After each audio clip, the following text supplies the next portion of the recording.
Vibe blowing at the J, got the loud jumping at the bag. Everything I'm on slack. Everything I do is got the Benz jumping at the bag. Vibe blowing at my J, got the loud jumping at the bag. Everything I'm on slack. Everything I do is got the Benz jumping out the bag. Another milestone, look at that. Paper boy on my paper route till I'm 6 down on my back. I'm an old soul like my dad. My old girl's still a fan. And yo girl at the live show, so don't act like I ain't the man. I'm kicking my feet up, get frank like Aretha. I'm calm but I'm teed up, just flip me a stack. The re-up just doubled up off of the muscle, I stuck to the task. They see me, I'm troubled, I'm bubbling up till it's stuck. And they want me to stay where I'm at. I'm good everywhere that I'm stepping, my presence is crucial. You know that this shit not on trend. On a big wave, I'm controlling the tide. Snake eyes when you rolling the dice. So with the stakes inside, I could never take another nigga advice. They can't reach the sky, I'm aiming up high. Just wanna know what it's like. Y'all know what it's like, I come from outside of this. Out the quicksand, I'm the big man, doing big things. Couple big change, up a state lines, doing stage dives on cam. It ain't no limit to my vision. Check the temp, I'm on fire with it. Got the bands jumping out the bag, Prosecco on ice. I'm nobody nice, gonna run up a check. Demand my respect, I'm doing the most. I never quit, they want me to quit. I'm good as it come, I'm good as it gets. Vibe blowing.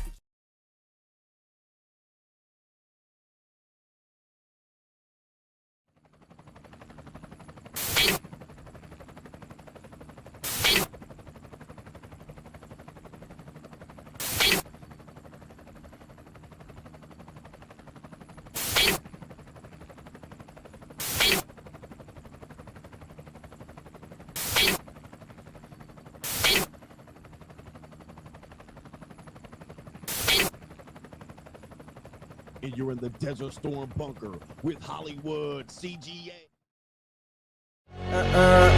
Yeah. Legends ain't born, they built from the grind. From benches to banners, we sharpen the mind. We sharpen the sword and promise and swore that we going hard and leaving it all on the floor. Hey, yeah, we going hard and leaving it all on the floor. Hey, yeah, we going hard and leaving it all on the floor. Legends ain't born, they built from the grind. From benches to banners, we sharpen the mind. We sharpen the sword and promise and swore that we going hard and leaving it all on the floor.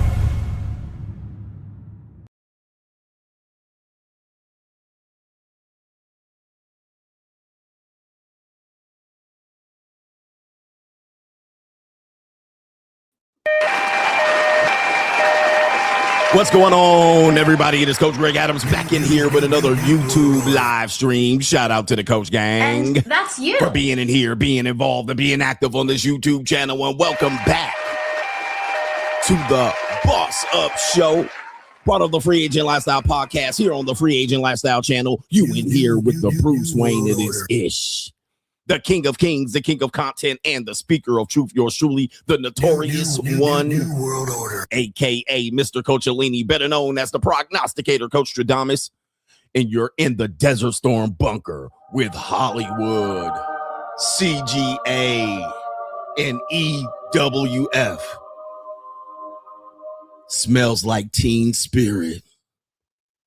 That is every woman's fantasy and the whole fucking show. I'm the CEO, Niggero, of Fixes Binds LLC, the unbinder, the undebatable, the undisputed best entertainment here on YouTube. You can call me Senor Gregorio Graybeard. The ladies love to call me Mr. Third Your Leg third leg Greg. was just Also the phenomenal. man with one trabajo. That is the Mitch Slapper. You're looking at the anointed one. Acknowledge me. The founding father of the After Pill, the junior college sociologist, the Morpheus of the Mating Matrix, the chocolatey Confucius, the Black Moses, the deliverer, also known as the man that walks in the spirit of Elijah.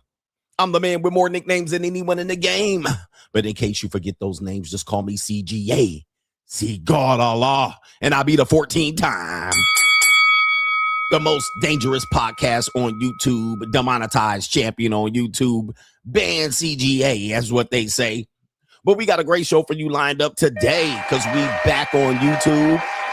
They on a nigga's neck to serve, protect, and break a nigga's neck. All right, that's what they be trying to do. All right, so we got a great show for you lined up today. We're going to explain. Well, I'm not going to explain. We're going to allow the ladies to explain why they left a good man. All right. What happened where the men go? What happened? Where did all the men All right. go? Why they left a good man. All right. So we're going to talk about that. We're going to have several stories of women claiming that they left a good man and why. This should be an interesting show for the people who want to know why it never pays to be a good man. All right. We're going to talk about that, breaking that down, the whole good man, nice guy, all of that stuff. Okay. But yeah, we got several news stories of women saying they left good men. All right. And there was a video I was going to play, but it ended up just being an advertisement for someone's Instagram. And I was like, I'm not going to promote him for no reason. All right. But basically it was a young lady saying women don't leave good men, and that's false. Yeah, as a good man, you can get left. All right, you can get left out here. You can get treated like dog doo-doo. But we're going to show you a couple of these are mind-blowing testimonies from the ladies. And I know a lot of guys, y'all want to censor the ladies. You want them to not talk and not have an opinion. And I think otherwise. I think they should be able to talk. I think they should freely be able to spread whatever they want. Toxicity all over the internet, Al Gore's internet at that. Okay. So I'm of that because it gives me peace of mind. Okay. It gives me peace of mind. It gives me peace of mind to realize that the free agent lifestyle is the answer, not the solution. Not the solution. It's the answer. It gives me a good idea to go, yeah, I'm good over here. All right. I'm safe over here. You know, there's no solutions. There's just trade-offs. The more they talk, the more I listen. The more I listen, the more I judge. Okay. The more I judge. So I look at it and go, man, these people are out here just treating dudes like dog doo-doo for no reason. So we have some testimonies from the ladies regarding that. We also are going to break in my heart. Whoa. Breaking my heart. Pretty brown eyes. Yeah. Shout out to Stokely Carmichael. No, Stokely, is that his name? From Mint Condition. We're going to break your heart. We're going to show you a young cutie patootie, little feet, pretty feet Latina who's a whore. All right, we got her coming up. We got a nice looking petite little Latina. She about to break your heart, y'all, because she out here in these streets. In these streets. She broke little Edgar's heart, man. Shout out to Edgar. Because Edgar gets a bad rap for now and then, you know what I mean? But little Edgar thought he had a good one on his hands, but she ended up just being a skeezer. All right. Are there skeezers in the house? Any skeezers? We like skeezers over here. All right. We certainly like hoes. All right. I'm going to tell you, man, people think we don't like hoes and skeezers around here. But I know you too, man. I've known you for a long time, and I know that you like hoes. Wow. Well, now, wait a minute. Yeah. Now, wait a minute. All right. We like skeezers and hoes around here. We just like to put you in your proper place. All right. Not trying to turn hoes into housewives around this motherfucker. But anyway, we got that coming up here and much, much more. But to contribute to today's show, $ the Notorious CGA. That is on the Cash App. Venmo, Coach Greg Adams TV. PayPal is paypal.me/Coach Greg Adams. And that is near the top of the description box on the Free Agent Lifestyle channel. And you can super chat by clicking the link on the top of the live chat. New world order. On the Free Agent Lifestyle channel. All right, we back in here. We're free. I don't bail, fresh out of jail, and we're gonna have a great show, man. Let's get to the earlier contributors to today's show. And it's Hustle Every Day. He says social credit score is here. We're USA China now, especially with TikTok. New world order. You know, y'all thought TikTok was going to be taken away from China and it was going to be a better app, but they just turned that into New World Order. New world order. Social credit score is here. All right, it's here. We warned you. Shout out to our brother. It is Ian says salute Hollywood CGA, and that's you. And that's you. Shout out to you, and that's you. Okay. Ian is in the building. Shout out to our brother Hustle Every Day says to the show's title, lack for foresight. All right. There it is right there. All right. What do you really want? What do you want? What do you say you do here? That is really the question. We'll do it live, but I'm looking for my what do you say you do here button. I always press it on accident, but then when I want to look for it, it's not there. It should say office space. All right. Office space. All right. But anyway, you can't win. You can't win. You can't win around here. All right. It's a major, major catastrophe. All right, let's check over here on the Venmo, the PayPal, and all of that stuff, and we'll do the Ko-Fis last because we usually do you first. Pause. All right. Social credit score. We already kind of got a social credit score. We already got a social credit score. Like I'm demonetized social credit score. All right. You're toxic. Male toxicity. All right. We got some people over on nobody over on PayPal. The fuck's going on with you? No, I'm just playing. All right, what's going on? So we'll go back over to Ko-Fi in the house because I know y'all be dropping it off over there. Pause. Shout out to our brother. It is Mr. Rockman Ingram is in the building. Do I say your name right, Mr. Rockman? There was a professional fighter named Hasim Rockman, I believe. All right, he was the former heavyweight champion of the world. All right, and that spelling looks the same, so I'm gonna call you the same. All right, Rockman. All right, shout out to you, man. Good to see you here. Steven says, Coach, when a woman leaves a good man, she creates a super villain. Yes, she does. You could not live with your own yes, failure. she does. Where did that bring yes, you? she do. Back to me. And I tweeted this earlier this week. Men are broken by women very early in the game. All right, very early in the game. And it's very early in our lives. And sometimes, it just doesn't go right. We just want to be loved for us. We just want some attention, and you know what I mean? We don't get that attention early, or we get dissed, or we get bullied. And then what happens is we get our heart broken and stomped on when we're young.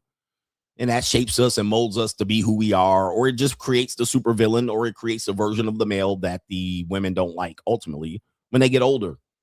All right. When they get older, we get older. All right. We hit our prime. They hit their decline.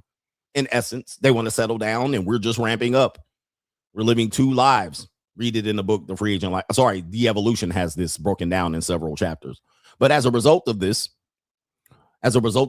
it shapes us to who we are and how we behave. And it's not an excuse, but it is what it is. You know what I mean? Our early lives from 13 all the way up, we just want a woman. We just want a woman to love us and give us a French kiss. You know what I mean? All right. We want that Ninja Butters to sell kisses on the playground, like on South Park. Okay. All right. This show is already going to be off the rail, but we just want a girl to kiss us on the playground. Butters, South Park. All right. Kisses. All right. So that's all we want. All right. So we got Butters here. And he says, why all men pay. Already in the show, we already are off the rails, but it says Butter says all men pay. Let me see right here. Kisses, it's wrong. Cal, shouldn't be paying for kisses. It's wrong. Cal, every boy pays for kisses. Do you know what I am saying? If you got a girl and she kisses you, sooner or later you're paying for it. You got to take her out to lunch, take her to a movie, and then spend time listening to all her stupid problems. Look at Stan right there. He's got to sit there and listen to her stupid motherfucking problems because she kisses him. You ask me, that's a lot more than the $5 my company charges. Oh, man, pimping, Butters, pimping. All right, Butters pimping out there. All right, Butters said, hey, man, you going to pay money, energy, attention, and time. You going to pay one way or the other. All right, he ain't paying the $5, but he got to listen to her bullshit. All right. I ain't got to listen to her bullshit when you got $5 and you paying for kisses on the playground. All right. Playground. Butters is the South Park Junior College sociologist. And then just want to argue with me. Butters even can figure it out. All right. You're paying one way or the other. All right. Anyway, we got another brother on the Cash app that we need to acknowledge, and we're going to do it here. We got our brother Snap Tech Fix says, welcome back, CGA. Can't keep a real one down. All right, I'm out here surviving a real one in the building. New world order. On the most dangerous podcast on YouTube. All right, the dangerous podcast on YouTube, Snap Tech Fix. All right, we back. We better than ever. All right, I'm ready to get going, man. And let me tell you something. You know what I mean saying? Anytime that I get highly motivated, this is the new year. I came back from the Ling Tour 2025, and then I extended the Ling Tour to, a few fly-ins. I got a Ling here hosting a couple of Lings this week and last week. So what happened was I'm highly motivated. I had my schedule ready to go. I was ready to go with my social media. I was hiring a photographer, videographer for my Twitch. And then I get banned on YouTube for a week. I'm like, right when I was building up momentum. All right. I came back from Lingtown, came back ready to go, got some streams under my belt, got my audience back. We hit 3,300 in the first week, second week, and then banned. All right. Just when you trying to get momentum out here. All right. The world always going to be watching you. All right. And everybody, you can relate to what I'm going to ask you and what I'm going to say here. You can relate to this. You know, when you're struggling, when you're just trying to put it together, you know what I mean? You're trying to get your life right, your credit score. You're trying to become a responsible adult. You're trying to pay bills. All right. And just when you're putting it together, right? You get your bills paid. You're feeling good. You got a couple of dollars in your bank account left over. You're being responsible. You're returning emails. You know, you're doing all the things that you need to do. You're going to the grocery store. You're saving money. And you're like, look at what I'm doing. As soon as you do that, you get a couple of days in, you feeling positive, you feeling good. You know what happens? Check motherfucking engine light comes on in your car. Your tire is flat in the damn parking lot. You got a blowout on your tire. Bruh. Who can relate to that? Press 1 if you can relate to that. Now, I'm going to tell you, man. You got to be able to overcome that adversity. Do not quit. Do not give up. I know you're going to want to quit. I know you're going to give up. I know you're going to go, oh, this is bullshit. I know you're going to want to do it. All right. We've all been there. Brake starts. Alternator goes out. You like, God damn. Right when I was getting momentum. And then that car repair breaks you. You take it to the car shop. They talking about $750. You're like, God damn.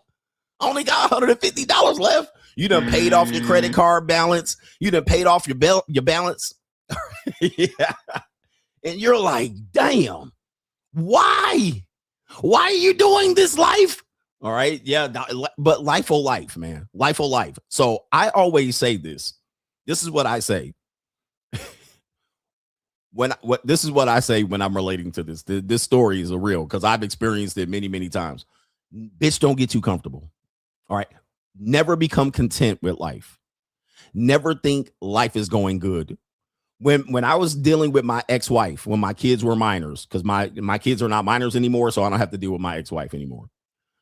But anytime my ex-wife got quiet and friendly, I knew something was wrong. I was like, uh-oh. And I should tell my mom. I was like, she kind of quiet right now. Then we see her in public and she friendly. She'd be like, hi.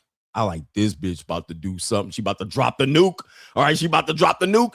And just like right on time, she'll drop a nuke a week later. And I said, I told you. Bitch was getting quiet. All right. Bitch was getting too quiet. I was like, nah, she about to file a lawsuit. She about to go back to the court. I was like, she about to drop her. And my mom was like, how you know? And I was like, I know, bro. I know. When that bitch get quiet and friendly, shit about to go left. And it worked. It was flawless. I could predict it because she took me to court like every year since the divorce, like every year. All right. So I knew it. And so what I say is when you're dealing with life, when you get comfortable, that's when life fucks you over. All right. Never get too comfortable. And I learned this also with motorcycle riding. People say stay safe, CGA. You always want to stay safe. And what I always learned, I learned this from my motorcycles safety and foundation class that all people should take if they ride motorcycles. You should also you will always take an elementary or intro level, intermediate, MSF class. What I learned from one of the teachers who's a former motorcycle officer, he said, never think you know everything about motorcycles every time you go on a ride. All right. You're going to learn every time you ride. Never think you know everything. Okay. Never get too comfortable when you're on your bike. That means stay alert. Look for potholes and squirrels and gerbils. Okay. Be on the lookout, on the alert for goofy ass drivers on their phone. You always treat your ride as a lesson, not going out there with the ego to be to think you're an expert, because you're gonna learn. All right, life will give a way for you to learn you on a motorcycle. And wear your gear. He says, I'd rather sweat than bleed. Wear all your gear. All right, that is a tough one for a lot of riders. They're like, yeah, I don't need my gear today. I'm good. The day you don't need your gear, your motherfucking skin gonna look like roast beef. All right, when you slide across that pavement, and the road rash is not fun. All right, road rash is not fun, especially when they're scraping off road rash with a butter knife. And that morphine ain't powerful enough. Okay, and you got 3rd-degree road rash burn in a hospital bed, and they're scraping it off with a butter knife so that it can heal. All right, yeah, bro. All right, so yeah, man. Don't. He said human crayon. But yeah, that's the realities of life. So never get too comfortable. Don't get too content. When life starts getting quiet, you need to listen. All right, motherfuckers ain't hey, nobody's bothering me. That's when you need to listen. Wear all your gear. Treat every day of your life like it's a lesson. Never think you know more about life than anything, because earth and life can shake you off like fleas. A dog shakes off fleas, just like that. Okay. And life will motherfucking go on. All right. Everybody will go on about their life. They will mourn you for a couple of seconds, maybe a minute, maybe an hour. Okay. Well, certainly they will feel the impact of your loss, but they will move the fuck on because they got life to life. But that's not what the show is about today. The show is about positivity. All right. New day rocks. The power of positivity here with the Coach Grang right here. All right. With that being said, let's get to the first part of today's show. We got some funnies here. Let's go to the comic section of the show. It is Straggle and Sniggle Theater. Like, ride with me if you ride with me, you can slide with me if you feel like 550 on the 5 sticky, come get high with me, that's a deal, right? Straggle and Sniggle Theater. Hit the like button. Just give me the likes. Don't pass the scroll. Mugga. Do me a favor, man. This is a non-drama free channel. We ain't talking about niggas fighting each other outside in the parking lot on the podcast. We ain't talking about niggas playing the Adolf Hitler song, bitch ass niggas. All right, we talking about real life situations here, but we're going to get with the funnies first. What funny segment are we going to reach you with here? We're going to take thought. And we're going to go to the Miami Dolphins. Apparently here, I didn't even know, they fired that whiz kid coach that they had. He's now been hired as the offensive coordinator for the San Diego Superchargers. All right, well, there goes that. But now the Miami Dolphins apparently have a new head football coach. All right, this is the shot not heard around the world, but let's go ahead and take you over to Miami Dolphins' new head coach press conference. All right, the press conference for the new Miami Dolphins head coach, and let's see how the Dolphins are going to do this year. All right, take it away, coach. Dolphins. Okay, here we go, coach. Take it away. First head coach conference right here. I'm lucky today too, because I got my mom, my sister, brother here today. Flying here to be with me means everything, and I thank him for that. And for my real coach, my dad, my first coach, who toughened me up and was there for me. I appreciate family more than you guys have any idea. And like I told you guys, I'm gonna wear it on my sleeve at times. I'm gonna be passionate. I'm gonna tell you how I feel, and you're gonna get everything I have. And to the city, to the fans, this is a storied organization, one of the best in all sports, and you deserve a winner. You guys deserve a winner. And I am going to do everything in my power to bring you guys that. Wait a minute. Who are you? You realize you're coaching football. You're coaching the gladiators of the gridiron. You're coaching real men. You're coaching warriors out here. All right. You're coaching soldiers. You realize what Vince Lombardi is rolling over in his grave. And I talked about this the other day. I talked about these coaches today and how difficult it is to be a parent and a coach today. And I made the parallel between parenting and coaching, and how when I was a coach and when I was a youngster, you had coaches that were aggressive, old men, all right, barbarian ass niggas. All right, today, these niggas paint their fingernails And then they crying at the press conference, bruh. Like, whoa. Oh, man. Like, bruh. The season's over for the Miami Dolphins. Apparently, the Dolphins season is over. We are probably looking at 4 wins this season in Miami. All right, this is your new head coach, y'all. This is your new coach. This is how many games the Dolphins fix win. He's passionate here. I want to thank my family, and this will be. Oh, no. Oh, shit. This is why I saved it for the end. Oh, the humanity. Oh, he's struggling.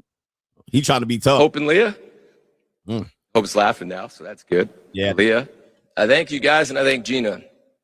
And I can tell you this about Gina. Gina's not into this, so she can walk around and tell people that she's married to the head coach of the Dolphins. She doesn't care. All she cares about is us, how I'm feeling, supporting me, and doing everything she can for those kids. Oh, no. I'm lucky today, too. Oh. I got my mom. Oh, no. My sister, brother. Oh, no. Here today. Oh, Jesus. Oh, the humanity. Oh, no. All right. This is a disastrous start to this. Wait a minute. Who are you? Bruh. Men are the new women, man. I know they told men to be sensitive and be emotional and open up. Ladies, is your pussy wet now? Oh, I got to stop. Ladies, is your vagina wet on this? All right, because I know y'all saying it's okay for men to cry.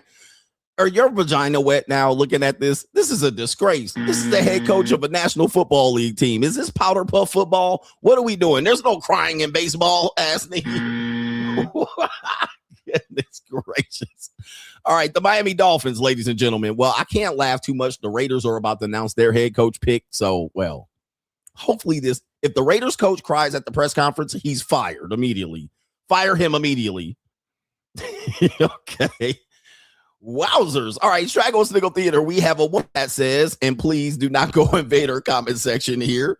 She says, age doesn't define beauty. Age doesn't define beauty. So let's take a look at her right there. Oh, there she is right there. Okay, there it is. Oh, the humanity. All right, age doesn't define beauty. And she has a shirt that says, a little bit spoiled. Here we go. Oh, who's going to see this? But my name is Ava. I'm 71 years old. I'm a granny. I'm divorced. And if you think I'm pretty, say hi to me in the comments below. I don't know who's going to see this, but my name is Ava. I'm 71 years old. Oh.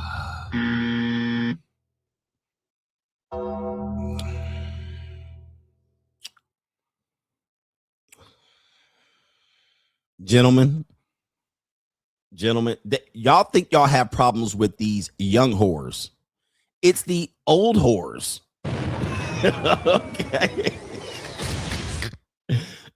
Y'all think these women gonna stop being hoes. I'm just letting you know, brothers. Like, they'll grow out of it. All right. They're 71, gentlemen. 71. So buckle your seatbelt. This is about to be a whole wild ass ride going forward. All right. The women aren't loyal anymore. They never were anyway.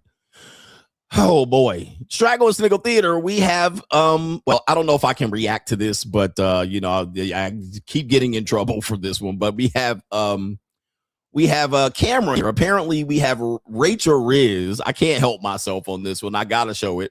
You see the woman in here. So now we know here. There's the lady there. Apparently she gets in a fender bender. All right. You're gonna see this later on. You're gonna see her tire is a little bit warped.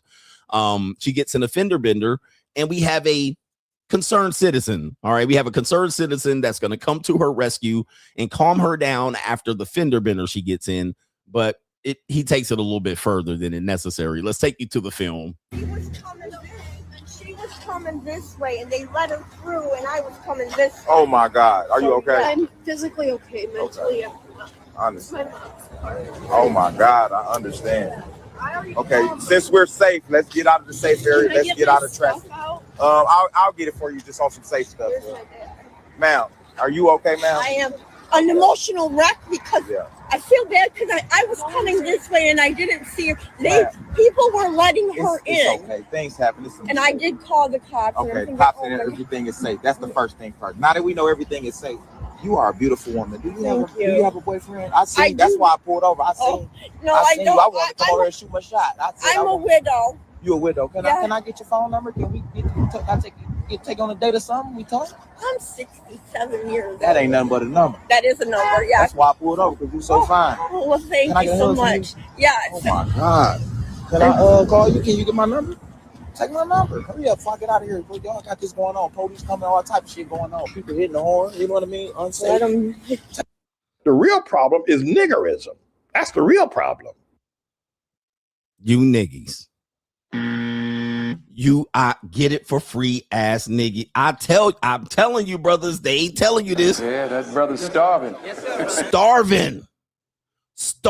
Yeah, that brother's starving. Bro, I'm telling you, I have no respect for niggas. I just can't respect you niggas. I can't respect you niggas. Not when it comes to dating and relationships. You guys will claim victory over bullshit. Bruh, look at her teeth. You look at her teeth, man. She's 67. She's wrinkled. She looks like one of those oranges that you forget that's in the fruit tray in your refrigerator, all the way in the back of the refrigerator, and you pull out and you see there's a series of oranges. You know what I'm talking about. I don't even have to describe it. There's just some oranges in the back. That's what her face looks like. It looks like those oranges in the back. Like, stop. She probably was cute 47 years ago. All right. Before I was born. Come on, bro. You are not. And she just got into an accident. Have some damn humanity for a second. She just been in a fender bender. She's thinking about insurance, and you're trying to run over there and get her numbers. Oh my God. All right. These brothers are low ballers, low hanging fruit. Black men have the absolute worst. Okay. My phone number, girl. You so fine. Okay, I don't know. Here, let me try to work. You just go right ahead and do that. We're gonna have a good day. She got a beard. Look at this, man. And they're just like, well, this guy is free. She got ass though. I'm gonna get the PlayStation 5. And then just you guys are pathetic, bro. And you're recording it. Ninjas are pathetic. Okay, pathetic, by the way. All right, and then we got Straggle and Sniggle Theater. We have the last one. We have a young man. His name is Swerve. All right, we're gonna have Swerve to the bird.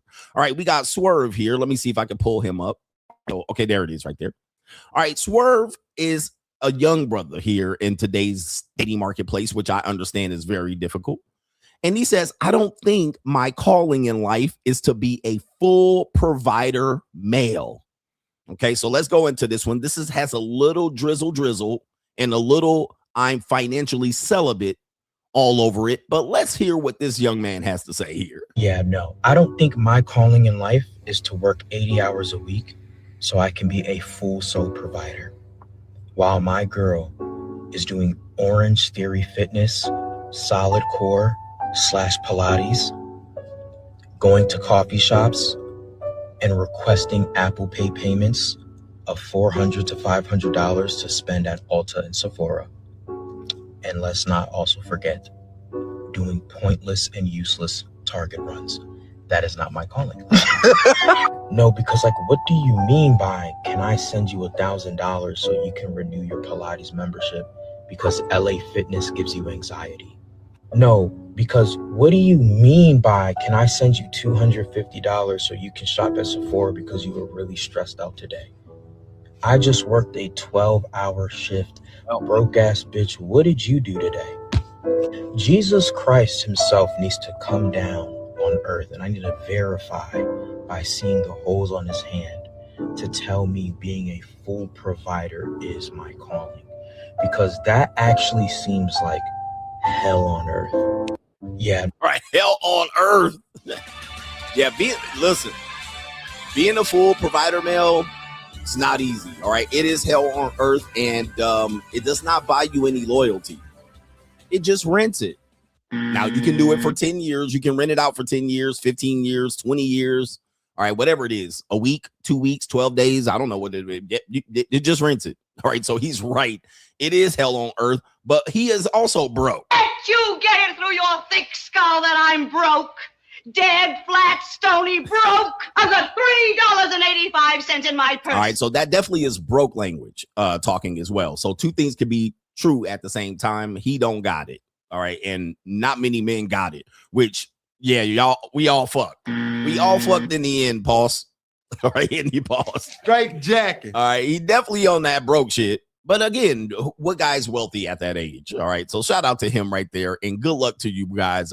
Being provider male is hell on earth. I can agree and attest to that.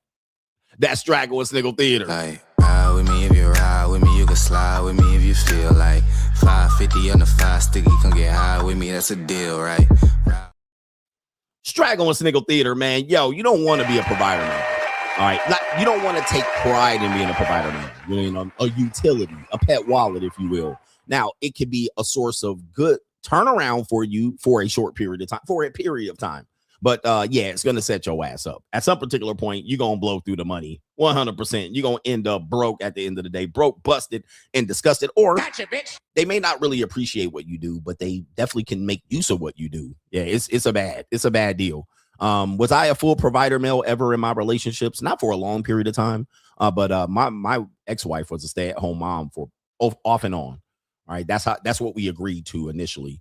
But she only did that really up until the kids were 4 or 5, and she kind of worked part-time here and there. And it is hell on earth. It's tough. It was tough even back then. You know, that was early 2000s. It was not easy. All right, it was not easy. And I was making decent money, but not great money back then. So it was very, very tough, difficult. Yeah. All right. We were tight shoestring budget, broke. All right. Underwater. Okay. In the red. 100%. And yeah, it doesn't earn you anything. Like, even if you have a whole bunch of money, I've seen provider males. I've worked in very high exclusive areas. I've seen provider males get dissed by their whole family.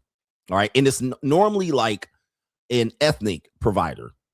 Sometimes it's a goofy white guy, you know, polo shirt, khakis, penny loafer daddy. You know who I'm talking about.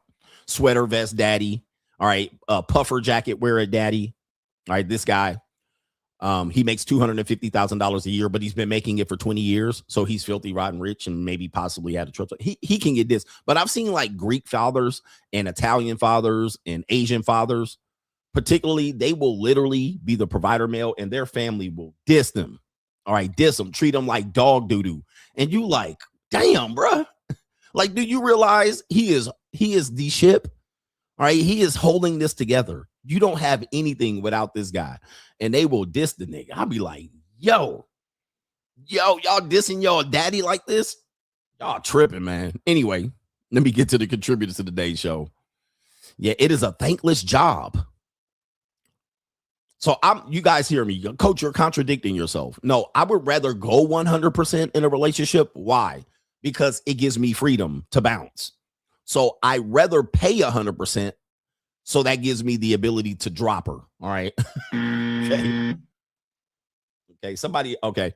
But that's how I would rather do that today. All right. I wouldn't want to go 50% on a woman today. All right. Like, if I was picked, which I'm not relationship material, y'all. I'll always tell you, I'm not dating. I'm not in the marketplace. I'm out here mating. I'm not dating. All right. I'm out here on the rental system. I'm out here having 1 week relationships, 2 here, onesie twosies. Okay. So, but when it comes to the idea of me getting into a 50-50 relationship, first of all, there ain't many women that can go 50-50 with me. Meaning that, listen, I'm going to tell you, 50-50 for me would mean that she would have to pay 50% of my expenses, not hers. Because what the woman will think is we'll go 50% on her expenses. Now, that's a great deal for her, but for me, that's a terrible deal. And what I would say is, if we're going 50-50, you enter my life, you have to take on 50% of what I pay. Okay, so my expenses are, let's just ballpark it. My expenses are $10,000 a month. That's just to cover. You know what I mean? That's not the travel. That's not all of that. My expenses are $10K a month. And that's not my actual expenses. I'm just using that as a ballpark. So if a woman comes into my relationship and says she wants to go 50-50, she has to cover half of my expenses. So we take my 10K and we take her 5K. Let's say her expenses are 5K. We take that 15K and now she's paying 75K. What's going on with my internet? Okay. So you get what I'm saying here. So now her expenses are not 5K a month. 50-50 wouldn't reduce her expenses to $2,500. It actually takes her expenses to $7,500, if my math is correct. You see what I mean?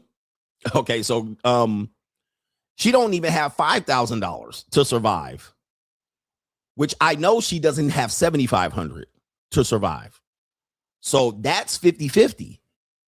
That would be a 50-50 relationship to me. Okay. Now, as soon as I explain that to a woman, guess what happens? She all of a sudden get dumbnesia going on. She will get dumbnesia. She will be like, that don't make sense. And I was like, yes, it does. That's a 50-50 relationship. You ask for 50-50. So we're going 50-50. Now, most women aren't going to be able to do that. So then it's going to have to jump into another conversation. Allowance, PPM. Now it's going to jump into another conversation. Okay, if I cover half of your expenses, so you got $5,000 in expenses, I cover half of yours, that's $2,500. We in a whole different conversation. Now we're talking about I do 100% or I'm at 75% of your, like now I own you. Okay, now I get to put parameters and control mechanisms on you because I'm saving your motherfucking ass. All right, so now that's a whole conversation. Now let's not even talk about her debts or any of these things that you would jump in there and take care of. I'm not saying I would, but I'm saying that's what she would want. Okay, so I'm covering your debts too. All right, your obligations. So now we got a whole nother conversation. All right, I'm saving your motherfucking life. I'm your rock. I'm grounding you. I'm saving you, bitch. So now that's a whole different conversation. Now let's just say I jump in and go, baby, you don't have to worry about nothing. You don't have to worry about nothing. All you doing is going to yoga. All you doing is going to Pilates. All you doing is running my errands and running your errands. You ain't never going to look at a bill. You ain't never looking at a bill. Think about what that conversation is. I'm going to wipe out your debt. Think about what that conversation is. Now, for her, she better be polishing your shoes. She better be on her knees tying your shoes. You put on one shoe, she tying the other. If she says, I don't think I got to do all that, that's why I'm telling you. That's when you drop them. So in my position, I look at, this is why I'm not in relationship material, because I don't think there's any woman out here that would agree to any one of these segments that I just announced, other than me paying 50% of her bills. Okay. Or 100%. But even when you pay 100%, they're not giving you back what you want. They're like, why can't you just give it to me? So yeah, that's why I think for me is I'm not relationship material, not in this marketplace, not where I am, not in my age, and not in my position in life right now. Right? That's why I'm on the rental system. Okay. I'm on the rental system. Even if she's separated and say, I'll take care of my own bills, and then you take care of your own bills. What's the point of that? Now what? She gonna bring me the same piece of punani? There's no point in that, living separate lives like that. Like that does nothing for me. She's like, I'll just go to work and I'll take care of my bills. You go to work, take care of your bills. Okay, bitch, you stay over there then. Okay, live over there. I'll see you 2 times a week. All right, yeah. There's no point in that type of relationship either. I don't see any point in that. Not committing monogamously to that, because she's just living an independent life, doing whatever the fuck she wants. All right, at that point, I'd rather rent. All right. Anyway. Yeah, and most of the time, these are old skeezers, too. This you don't want me to fuck young skeezers? Like, stop. Miles, C. Men are overdosing on the red pill to the point to where every interaction they have to shame the woman. This overdose leads to incel behavior because no woman wants the truth, and it turns them off. This is why women flock to Pookie, and most times you don't need RP to tell you she's a 304. All right. Shout out to you. All right. Yes, men are overdosing on the red pill. Remember, you're only supposed to take, in theory, 1 red pill. That was the theory. You're taking the red pill, not red pills. But dudes are getting into interactions with women. And I showed you this even with dating coaches. When you're interacting with the woman and you just want to tell the truth into her face, and you want to humiliate her and shame her, or argue about duties and argue about gender dynamics and gender politics, you're crazy as a man. If that gets you wet as a man, you need to check yourself as a man. Like, constantly getting to these conversations with women is going to make you look like a loser. And he's right. Women don't want the truth. They don't even want to tell the truth to you. So why do you think they're going to have an honest conversation with you about it? so you can get them on the aha. You're wasting your time, bro. Just enjoy them for how they are for the period of time you got them. No need to get into these gender dynamic conversations and wars about what women should do and what men should do and what she should do and she should submit. This is a waste of breath. How many bodies she fucked and why she fucked this guy and why she didn't. You are wasting your breath. Women are goofy. Ladies, meow. Let me know you're here. I know you're here. Women are to be treated like goofies. Treat them like goofies. All right. Treat them like, hold on for a second. Let's pull this up. Okay. Let me see if I can pull this up. See if they got an image for this one right here. Yeah, I guess this would be, I don't know what this would be here on Disney. All right, but when you see a woman, this is how you treat them right here. I don't care what she look like. I don't care how bad she is, how ugly she is. If she look like a swamp donkey, a booger wolf, a knock-knee cockeye, I don't care if she a baddie. I don't care if she fine as hell. Treat her like a female goofy. All right, that's what you're gonna do. All right, and that's what it is. And what you do is just like a goofy dog, you just scratch the back of her ear. You know what I mean? Scratch her ear, tickle her a little bit. Talk baby talk to her. Let her talk baby talk to you. No tough conversations. No political talk. No, if she talks politics, baby, don't ruin our night. I know this is important to you and you like to waste your time on shit you can't control. Baby, we don't talk politics. We don't talk red pill because a lot of women know me and they want to get with, they know me before the red pill or they know me afterwards and then they want to meet up with me and they want to talk red pill. No, bitch, I get paid to talk red pill. All right. I don't talk to no bitch about no red pill. All right. I get paid to talk red pill. Like I'm on here getting paid to talk about it. All right. I'm not going to talk about it off the stream. Okay. It's a waste of my breath. It's not that important. And it certainly ain't going to do anything for you. And I don't care what you think about what I talk. I don't care if you agree with me. I agree with you on shit. I don't care. Here. Let me scratch that fucking ear. Let me scratch your head. You know what I mean? Who cares? You know what I mean? You pet them, you rub their belly. That's how you're supposed to treat women. That's how you're supposed to treat them. And I'm trying to tell you, men, all right, if you do that, it'll be good for about an hour, 2, 3, half a day, best. Then turn them back in or send them home or let them go to sleep. Let them take a nap. You want a nappy nap? You want a snack? All right. Give them a snack. Tell them what they're going to do for their day. Here's your agenda. Bitch, don't fuck it up because they're going to fuck it up. All right. Then you're going to set them up. You're going to set them the bowling pins. This is what we're going to do to get to the end of the day. All right, if you do this, you'll get a treat. And bitch is going to fuck it up. She be like, this is boring. All right, she going to be in touch with Pookie. I got to go run the errand. Go get fucked by Pookie because she can't control herself. They're goofy. And when you understand this, just have the lowest expectations you possibly can have for a human being. That's how you treat women. Kind of like kids. It's, adult children with breasts. These will be the best interactions you'll ever have. This is the top best interactions you'll have. All right. You'll get them in the ride. You'll get them in the car, open the door for them. Here, get in. Like a kid when they jump in the car, ready to go on a trip. We're going to go on a trip. And she's like, really? Where? And she jumps in the car and she's in the passenger seat. Where are we going to go? What are we going to do?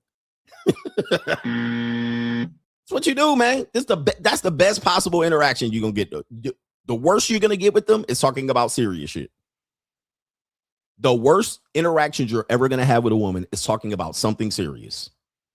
This shit is going to go left haywire. You're going to be left confused, dumbfounded, absolutely miffed and mortified. You're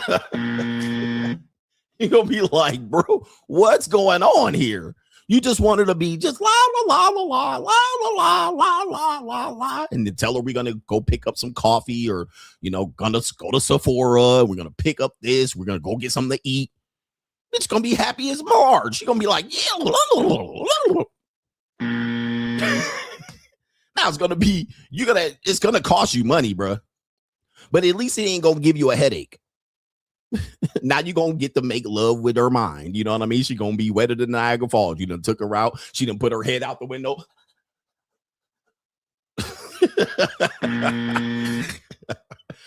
I'm giving you the undisputed truth, man. Don't talk to her about bills and obligations and jobs and careers and applying for jobs and debates and politics and ICE. Don't talk to him about none of that shit. Gender roles, feminism. These are don't go to any of these conversations, bro. None of these conversations. Pookie, Ray, women wait for the winners. I'm giving y'all the undisputed truth. Right? This is what you're going to do, and you will have positive interactions every time. Take her out to go mini golfing. If you have a wife, same goddamn thing. Same thing. You have a wife, she start talking about something serious, baby, go mind your own business. What you need? Here, go to Ulta. Go to Sephora. Go get some. Go stay out my motherfucking business. All right, anyway. Yeah, all those conversations dry her punani up. And it's just an excuse for her not to fuck you. All right, so stop with the bullshit. You men need to grow up with this shit. Because you think I'm a red pill guy. Oh, you probably talk serious. You probably try to keep these women in their place. No, I don't. I let them women do whatever the fuck they want. All right. And then I give them consequences based on that. All right. All right. This is your consequence for fucking up. Anyway, shout out to Newton G says, Coach, your rant yesterday about when you think you lose for owning the cat was probably the top 5 in my book. Had to replay it twice. Another way you lose with women, thinking you own that punani. You never own, you always lease. Okay? With the option to buy. You never gonna own it or control it, so don't even waste your time. Okay? Somebody else gonna hit that twat at some point. Yes, your wife, nigga. Somebody else gonna hit that twat at some point while you're married, after you're married. Somebody else gonna beat that punani up. Okay? Who knows? It's not a matter of if, it's a matter of when. So I don't know what to tell you. You never gonna own or control it. At some point, the more you control or try to own it, bitch gonna want to try to set it free. All right, shout out to A Mace says, as I celebrate my 43rd birthday today. Shout out to A Mace. Happy birthday. He says, I'm forever in thanks to you and the mindset that has changed my life for the last 5 years. To my brothers in their 20s and 30s, listening. Take in his wisdom and boss up. Cootie is the perk, not the priority. Thank you and cheers, CGA. Shout out to you. Happy birthday to A Mace, 43 years old. We call sex and access to women, that's the dessert. That's the side dish. It ain't the main course. We also tell you as a man, a king chases a crown, not a queen. Okay. Women are byproducts of your effort. Okay. Their perks, their side dishes, their desserts. Sometimes they can do a little bit better than that, but most times not. It's not like they all are incapable. It's that most of the time they're unwilling to do more than that for their own reasons. Why give you wife treatment and then not become a wife? So that's what you're dealing with. But they are a side effect. All right. They are a side effect to a life that you live. That's why, and this is stuff y'all complain about. So it's the truth. Happy birthday, A Mace. Thank you for sharing too and contributing. He sent a sponsorship on his birthday. 43. He's just getting into his lane right there. Shout out to you. No government. Name says, can you explain why Mitches think lying to normie women with game and riz that want relationships is a flex instead of being honest and getting honest women? He says, I saw a group of women watching your stream calling you handsome. Uh-oh. Wait a minute. I saw a group of women watching your stream and they called me handsome. All right. Shout out to the ladies there. I'm not handsome, ladies. Oh, the humanity. I'm not handsome. So if you're watching me, I know I look good. I know. And the money make me handsomer. The status make me handsomer. I got charisma, charm, and all of that. I'm not handsome. I'm every woman's fantasy. I know you want me, but here's the thing, man. Let me tell you what happens. I'm gonna tell you what happens, because this is another lesson. Women are intimidated by men like me. I know y'all laughing, but I want you to just hear me out. Hear me out on this one. I know you're like, nigga, women ain't intimidated by. Hear me out. Slow down before you judge. It's because I'm a disciplined man. I'm a man of discipline. I'm a man of repetition. I'm a boring guy. And I have expectations. So when they come into my house is clean. My house is clean. I have maids that come and clean my house. My refrigerator is clean. I don't have clothes all over the floor. My bedroom is clean. The bed is made every morning. Sometimes the maid makes my bed and I just follow up. All my shit is organized. I have OCD. I have OCD so bad, I have to rearrange the letters to CDO. All right. I have CDO.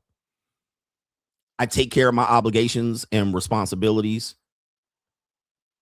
My bills are paid. And then when you walk in, I have multiple vehicles, cars, all of that stuff. I have a gym in my house. All right. I was talking to a young lady this morning in bed and she was like, you have a gym in your house? She said, you probably make men jealous because you have the ultimate man's castle. I have a collections room of toys and skateboards and action figures and baseball cards in one room. I have a DJ room. I got a video game room. You guys know what I got here.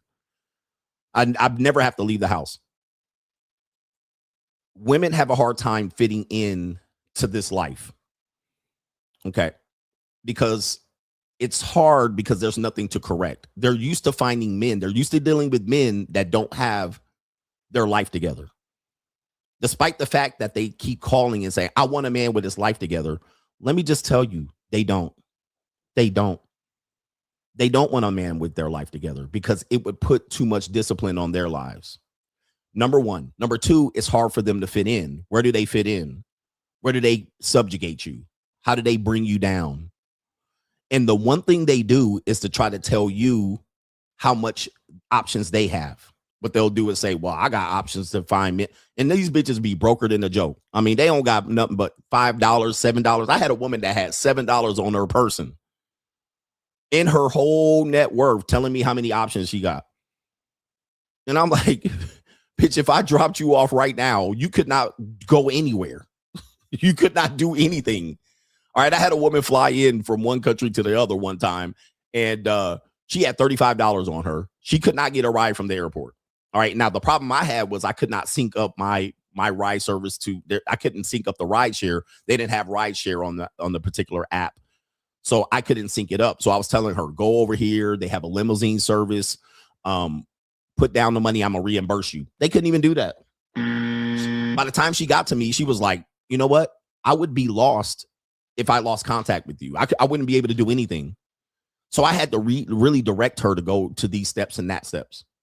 And that's the reality of that. They'll tell you that their only way that they can defeat that is to say that they got options because they're pretty. They might be young and pretty or attractive or high earning woman or that. The only thing they can defeat that is to say, I could get another guy like you. So when I say intimidated, I don't mean intimidated in the way that women use it. I say that's the only thing they can use to defeat me. So gentlemen, they'll use it. So when you ever think you're comfortable, oh, this guy hasn't made with women. No, nobody hasn't made with women. You're still going to deal with bullshit because they're going to find ways to try to bring you down. They're going to find ways to bring you down and put you on their level. Meanwhile, you're like, bitch, you can't even get a bus pass right now. If I left you stranded, you couldn't even get an airline ticket if I left you stranded right now. Nowhere. You couldn't even go on your credit card and plunk and get you an airline ticket if I bailed your motherfucker. If I just said, drop your ass off the airport, bitch, I'm done with you. You couldn't get back home right now. With all of your options. You couldn't even get to the airport. Bitch, you can't even get on the plane. So I'm looking at it like that's what I say intimidated. I'm not saying they're intimidated by you, but what they're doing is trying to figure out how to bring your ass down to where the point that you have to look at them as, oh, well, I'm getting a treat. I'm getting something that nobody's getting. All right. It's crazy. I had a woman do that. I had to cancel her airline ticket. Okay. He says a nigga gonna pick her up. Guys, that's using that's somebody that doesn't mean that's a better nigga than you. Some nigga gonna pick her up. That you're worried about a loser ass nigga. All right. That's not an option. That's not a better situation. Somebody picked her up. And then what? Did he buy her airline ticket? I had to do that. I canceled a woman's flight. I don't know how she get back home. I don't know. She couldn't get back home. So what did she have to do? She had to hop on another dick. That's not an option. She had to pop on 5 dicks or beg and plead somebody else for the money. So what? So that's not an option. That's begging. That's begging. They gotta beg somebody else, and she gotta toss that other nigga some pussy. And the first dude ain't gonna pay, so she gonna have to go down the line. Second dude, third dude. By the time she get it, it'll be fourth dude, fifth dude, sixth dude. Anyway, never think that's a replacement to you. All right, that's lace of panhandling. So if she's panhandling, is she on your level? Did she find somebody? Did she have another option? No. She had to panhandle and go to the next dude, the next dude, the next dude, and the next dude. That's not options. But they'll do that rather than listen to you. They'll rather do that than to listen to you and get on your program. And now, let me just say this because I have to wrap that part up. If you're an ugly woman and you're listening to me right now and you know who I'm talking about, because you're talking about, well, this and that, you're listening to me. If you're an ugly woman, none of this applies. Okay, so I don't want to hear you talk about, well, that's what happens when you're dating women like that. That's how they treat you. Well, being ugly already or subpar or basic is probably not going to help you in this conversation. Get to the point where you say, well, I'll be better if you give ugly regular woman a try. And older women will do this. See, you mess around with them younger women. You should give me a try since you're out here failing with these younger attractive women. You should give older women a try. Bitch, listen, you're old and washed up. All right.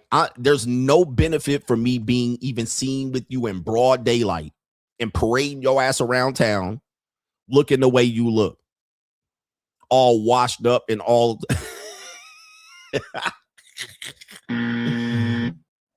All right, you all soggy, Sogmeister done beat you over the head. I ain't nobody looking at, you know what I mean? Corns on your toes and bunions and shit. You got 2 years left before the wall hit your ass in reverse. I ain't trying to bring no old ronkled up, weather beaten, all right, crow's feet and This is not a win for me. Just dragging your old ass around, dragging your old carcass around after everybody done rode you hard and hung you up wet. Right? I still will look good for my age. This is not nah. Taking your ass out, treating you, and you done been already done ran through and ran over and ran all weather beaten. All right. Anyway, let me stop here before I piss people off. But here I'm here to do my job. Eric Scott Sermon is in the building with the period. Shout out to you on the Cash app. Our brother Hytham is in the building. Says, tell her good job. Give him a Scooby snack. For real, that's what you do. Give them a Scooby snack. Tell them they did a good job. Pet them on the head. Tell them they're a good girl. All right. That's what women like. That's what women like. They may not like it. It depends on how you are. Because, I got to get them daddy spirit. So I'll be good girl. You did good. Here's your reward. Scooby snack. Here's your treat. This is what you got to do. You got to treat them. You got to treat them like this. Even women that have degrees and law degrees and lawyers, you got to treat them like that. And this gives women, you affirm what they're doing. They constantly have to be, there's another word for this. It begins with an A. It's not an affirmation. They need to be, damn, I always forget the word. But you guys know what word I'm talking about. But what you have to do is you have to assurance. You have to give them assurance. That's the word. So you have to assure them constantly. You're doing a good job. Very good. It's kind of like when your kid comes up and they show you the motherfucking picture. Look at what I did in this coloring book that you paid $2 for. And then they done colored all over outside the lines. You got to be like, you did such a good job. All right, here's your little treat reward. This is what you did. You good. You get a star. You get a star on the goddamn board. All right, here's a star. You get 5 more stars, you get a popsicle. That's how you have to treat women. This is how you treat women. Every day. Now, this is for me at some points of my life when you're trying to make it, when you're trying to get up, when you're trying to boss up, you don't have time for this, right? This is not in your wheelhouse. This is something that you don't want to pay attention to or maintain. This is how you pay when you're not paying. All right, I don't pay. Yes, you do. When you're constantly assuring her and giving her reassurance and affirmations and affirming and telling her yes and good job, that's paying because that takes a lot of energy. And you have to pay attention to stuff and you have to pay attention to small details that they do. Okay. You come downstairs. Let's say, for instance, because this happens to me. A woman will stay at my place. She'll wash the dishes or she'll clean something up or she'll organize something or she'll fold my laundry. If you just walk in and be like, that's what she's supposed to do. If she's going to stop doing that activity, right? It was minor to you. It was major, but it was minor. For her, she was stepping out of her comfort zone. She didn't have to do it. But it's something that if a woman does, she does it and you're like, oh, you acknowledge it. If you just walk in and don't say nothing once or twice, she's going to stop doing it. So, but if you go in there, good girl, give her a kiss on her forehead. Thank you very much. I really appreciate what you're doing. She's going to be like, and then you say, lay on your back. And she says, okay, daddy. You gave her a little sticker. Here's a star on the board for you. It's a silver star today. You get 5 more silver stars. We go to Sephora. She's going to be looking for more shit to do. Did you see I organized the cabinet? Did you see I cleaned up? What dudes will do will say, what dudes will say is the woman's supposed to do it. Okay, that's not how women work. Okay, that's how you work, nigga. You supposed to go to work. You supposed to not be a bum ass nigga. You supposed to go out there and be a winner. All right. So, but again, like I'm saying, this is why in relationships, women will walk away from good men. All right, women will walk away from relationships that serve them because they're not getting assurance and affirmations. You're not treating them like a child. You're not rewarding them incrementally down the line. You're not acknowledging. You're not even paying attention to the little things she does. All right, and then she'll dip on you. She'll dip, and you'll be like, "I was good. I paid the bills. I came home. I was a dad, a responsible dad." And she was like, "Yeah, but I'm not happy." He said they are toddlers. Treat them like children with breasts. All right, and dare I say, they're not children you fuck. Well, pause. I mean, but yeah, that's basically what they are. Now, somewhere in our society, someone told them they were mature adults. Somewhere, I don't know where, somewhere in our world, we told them they can be responsible, accountable, they can handle their own financial issues. Somewhere, somebody fucked up and told them that they're important and the things that they do are equal to the shit that you do. Somewhere, somebody misled them to the point where they're like, you can get educated. You can be smart and responsible and independent and run your own ship. Somewhere, somebody misinformed them motherfuckers. All right, because now we see the results of this. Anytime somebody holds them accountable and tells them to pay their bills on time, they can't do it. All right. And so I already know they can't do it. So I treat them as such. I know you can't handle your fucking shit. I'm a big girl. I had a girl the other day. I'm 27 years old. I know you think I'm some little child. All right. But then was left stranded. And I was like, gonna have to use your pussy now. All right, big girl. You're gonna have to beg and use your pussy or tears. I don't know what's gonna get you out of it, but I can't help you. Handle your own business now. But in my mind, this is not true. All right, I know what's going on here. A woman's brain doesn't hit its prime until their late 50s. Research finds. This is according to, trust me, bro, the black millionaires right there. But based on my experience, this is somewhat true. And I'm in my 50s. It don't get no better from here. All right. This is why when people say age gap, right, there's an age gap. Age gap relationships. You're taking advantage of a woman. A woman 24 is, a woman 42 is better than a 24-year-old woman. In my mind, they're the same mentally. Physically, they're different. And there's age doesn't mean anything. Age just tells you, it determines where you were born and where you are today, and possibly when you're going to die, on how close you're going to die. That's what age is. What day you were born. That's called chronological age. What day were you born? What day is it today? That's all age tells me. Okay. Then I could say you're probably going to die within 20 years, 30 years, 40 years. That's all age can tell me. You're probably going to die. You're probably not going to make it to this year of the timeline. Physical age tells you what your body feels like, looks like, or is on the inside. So physically, you could be 20. Your body can look like you're 12. Or you can be 20 and your body can look like you're 35. So age can be a thing that goes crazy. You don't know what goes on. All right. I can't tell anything.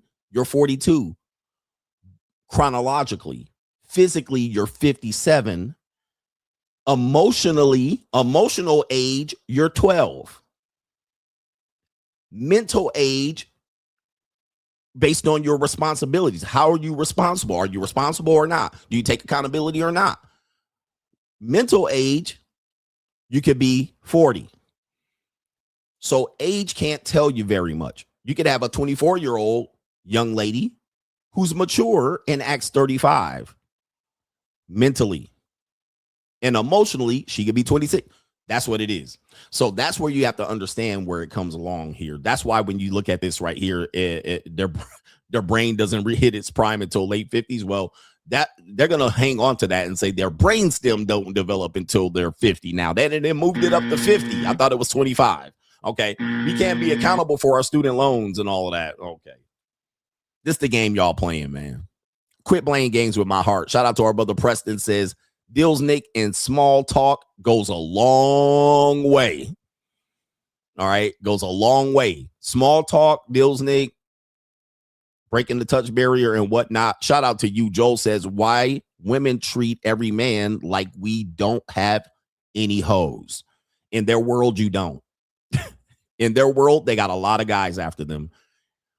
And from where they look and see you, they see you how they perceive other women should see you, and it's scary. Now, a woman, when she finds out you do have hoes, she'll either compete for you or not compete. That's a sad reality. The same applies to, let's say you're a guy. We can say that. And you're dating a woman and she perceives you as not a threat to cheat, not someone that talks to hoes on the side. Let's say she was insecure and she checked your phone and you was talking to no hoes and all she saw was text messages about fantasy football, parlays, Gundam action figures. She checked your website history and she then saw you then looked up Gundam action figures and female anime toys, comic books and baseball cards, World Wrestling Federation action figures. All right, her pussy gonna dry up like the Sahara Desert. She gonna consider leaving your goofy ass. She gonna be like, she'll never respect you. You looking up the prices of Yu-Gi-Oh cards and One Piece Luffy cards. Right? She like, this nigga looking up One Piece Luffy. All right, yeah, man. She gonna be out. She like, this what? This nigga ain't got a secret Tinder account, a secret WhatsApp. All right, he looking up Yu-Gi-Oh cards. I'm out of there, bruh. She gonna dry up. Even if you so-called masculine alpha, and you just like, I'm just talking about you. Like, baby, I just think about you. I don't text no other hoes. DM dry. You got 47 followers. All right. She gone. Today's subject matter, why women explain why they leave good men. And this is one of the reasons why. All right. She like, this nigga got no hoes even trying to knock down your door. She look at your DMs and it's just niggas in there. All right. She like, what the fuck? No hoes even trying to reach out to this nigga?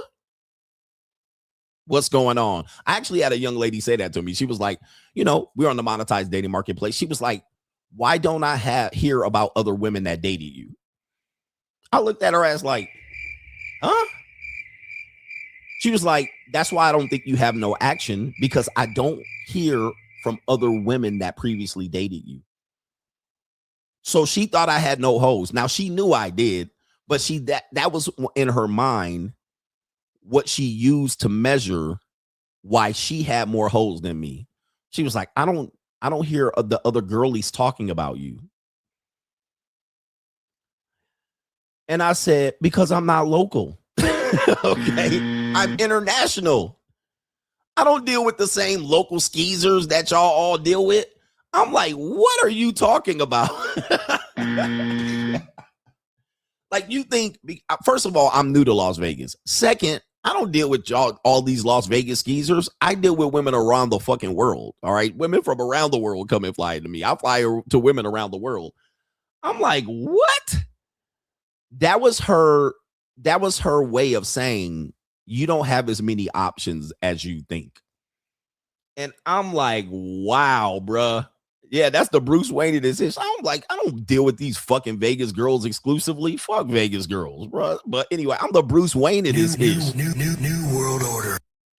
Women, listen, that's another reason why they're intimidated by you. They have to find a way to bring you down. Like, I just don't think you're that guy.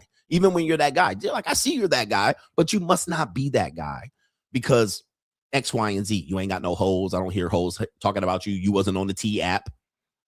I'm telling you, man, it is mind-boggling what goes through their little pea brain. Like I said, children with breasts, shit testing you, trying to bring you down. They are phenomenal people. Shout out to the ladies, man.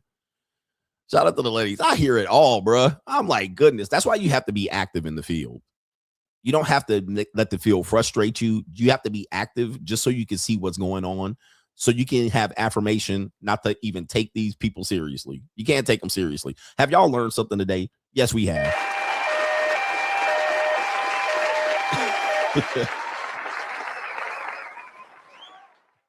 Okay.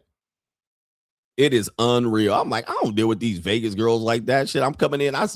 People drive to me, fly in. Like, what the fuck? Vegas girls. Right. And Vegas skeezers at that. By the way, do not come to Las Vegas for hoes. All right. This is the worst place. These Las Vegas, if red flag number one, they grew up in Las Vegas. They grew up, they went to school, elementary, junior high school, and high school in Las Vegas. That is red flag number one. Soon as I hear that, it's a wrap. I'm like, I cannot take this person seriously. If they graduated from a high school in Las Vegas, look up Nevada's school ranking. It's got to be 48, 49, or 50. All right. It's the top. It's the lowest amongst the lowest in the nation, Nevada. Public schools are terrible in Las Vegas. So if they grew up in Las Vegas and graduated high school in Las Vegas, or they spent 10 years here in Las Vegas, they fucked everybody. All right. Everybody fucked them. They fucked everybody. They know everybody from Paradise all the way to North Las Vegas, all the way to Henderson, all the way to Summerlin. They done ran around and been around and all that. They shared each other. They'd have been to Dre's 50 times. They'd have been to the Blue Martini. They didn't walk the carpet a couple times to pay rent. It's like desert swamp rats. They'd have been to all the clubs. They'd have been, but they know all the casinos. They'd have been in the top of the suites. All right. They didn't, fuck. Vegas women are absolute trash. If they grew up and lived in Las Vegas. Are there any Vegas women here listening to me? Terrible. Soon as I hear that they lived here for a long time, 10 years, or they went to college here and that they still live here, I don't care if they a good girl or not. Horrible. They went to the nightclubs at 16 and 18 and 20. Terrible, bro. Vegas women, the bottom of the fucking barrel. Don't ever tell me Vegas got good, nice. They got nice, good-looking women here. Those are all tourists. All right, these aren't women that grew up and lived here and turned out to be fine young women. All right, no. Gutter trash. All right, gutter trash, desert rats. All right, anyway, Vegas women are not, they're going crazy. All right, anyway, Vegas people getting pissed at me. Let's get back to the show before I'm here to piss y'all off. Yes, I am. Okay. What do we got here? What do we got? What segment is this? What segment is this? I don't know. Let's call this one, It's an Evil World We Live In. Oh, yeah, I know that's what we're doing. I get what we're doing. All right, anyway. It's an evil world we live in. It's an evil world we live in. By the way, I'm not from Las Vegas. I've only lived here for 3 years. I know you just found me and you're like, you're from Las Vegas. I'm not. All right, anyway. What do we got? It's an evil world we live in? Yes. It's an evil world. All right, we have girl to girl. This should be inside of the mind of women, but we'll fuck what the segment is. Girl to girl, be honest. If you could stay home, raise babies ecclesiastically, and run a cozy homemaker life, would you? Ladies, this is gentlemen, this is one of these things that's going to wake you up ecclesiastically, where, you know, you might even hear women say, I'd rather be a stay-at-home mom. I'd rather just be taken care of and a kept woman. I'd rather be, you know, raise families. Not many women today look for that idea. But men might desire this. You might be like, I want a woman to do this. I want to provide for this, or what women should do. Let's take a look at these comments so you can wake the fuck up. Okay. They're asking the girls, the women, the young women, if you could be a stay-at-home mom, raise babies, and run a cozy homemaker life, would you? Let's take a look at these comments. This should wake you up ecclesiastically. Been there, done that. Most depressing and hard years of my life. Unless you have your own money or a partner that actually provides, don't be foolish. Go build a career. All right, there you go right there. We got another woman that says, Megan says, it gets lonely, boring, and you forget who you are. This one says, kids grow up. I did the stay-at-home mom thing for years. The kids stop needing you and you have no life, no career, and possibly no husband. All right, we have the next one. Cozy homemaker life is an aesthetic on social media. LOL. That is not the reality of everyday stay-at-home moms. Okay. This woman says, no, at some man's mercy, I'll pass. This woman says, I don't want to be with kids all day. All right, skeezer. This woman says, nope. Okay. This woman says, yes, with the maid, a nanny, and I need to be rich and obsessed with me. All right. He's got to be rich and obsessed with me. If not, then no. Okay. So this, and skeezer, by the way, let's take a look at baby cakes. So she wants this is why I tell you, man, these women are poor and they want rich man. And then they want the rich man to be obsessed with her. Okay. And then she's a stay-at-home mom with a maid and a nanny. Okay. Here we go. This one, yes, minus the kids. Okay. Reading these comments, of course, there's accuracy in observing the perfect curated life on social media is not real. However, many women have spent generations focusing on their home, their children, and the family. Some choose after their kids were grown to then enter and re-enter a career. It's sad to see how many people have been conditioned through years of propaganda that this is unfair. Of course, being a wife and or a mother isn't for everyone, just like being a chef, doctor, or an accountant isn't for everyone. But to look at this life of a housewife and a mother devoted to her family with disdain is just plain sad. Ring the bell, okay? Okay. This one says, nope, I'd rather mix 25 colors of glitter and sort it one by one than ever do that again. Okay, so she said, I did that. I'd rather mix 25 colors of glitter and sort it one by one. Okay, this one says, yes, that's why I picked my husband, because he knows how to provide and treat me like a queen. He cooks for me, makes me coffee, and can clean after himself. Don't have kids with a dusty. So there you go right there. So even when you find the woman, career trailblazer, you find the woman that does want to do that, the guy still cooks for her, makes her coffee. He treats her like a queen. Women explain this as some sort of behavior. I don't know what it is, where the man treats her, but she's devoted to him, but he brings her coffee. He brings her breakfast in bed. Like that's how she takes the relationship and makes it work, where she's a stay-at-home mom. She's a dutiful wife, but you're also coming after her, right? You're cleaning for her. You're making breakfast for her. You're bringing her orange juice. You're bringing her pills to take in the morning. Here, honey. So that's how they balance that out. Okay, yeah, he's perfect. I'm a stay-at-home wife, but my husband provides for me. But he also goes to Starbucks and he takes the kids to school. This type of thing here. And then last one, staying home doesn't work. Staying at home doesn't mean you can't work. You can run your own business, have a remote job, work on your terms. That's stress-free. You can also return to 9 to 5s when you want to, when your kids get old enough. All right. So that's a woman saying that, yeah, you can actually have that and you can still work a job. All right. So it's interesting conversation now inside the mind of women in this situation here. But this is kind of what you're dealing with in today's world. It's an evil world we live in. Yesteryear. We don't live in a little house on the prairie. We don't live in ecclesiastical marriages. We don't live in an era where women are not going to exercise their options related to, still go you're like, baby, I want to provide for you. And she'll say, okay. But then she'll say, but I'm still work my job, which I'm not saying is a bad idea, but that's what you're getting. That's most likely what you're going to get. You're not going to get a woman that says, good, I can go to Pilates all day. And she'll do that for a little bit. And then she'll fuck her Pilates instructor. Okay. Anybody knows the days are long when you don't have a job. Days are long. Can you attest to this? How about you unemployed niggas? When you don't have a job, the day drags the fuck on. I'm talking about dragging on. You're like, whoa. You wake up. First of all, y'all niggas be asleep to 9, 10, 11 in the morning, 11 a.m. Y'all don't even get up because y'all ain't got to get up because y'all some non-starter niggas.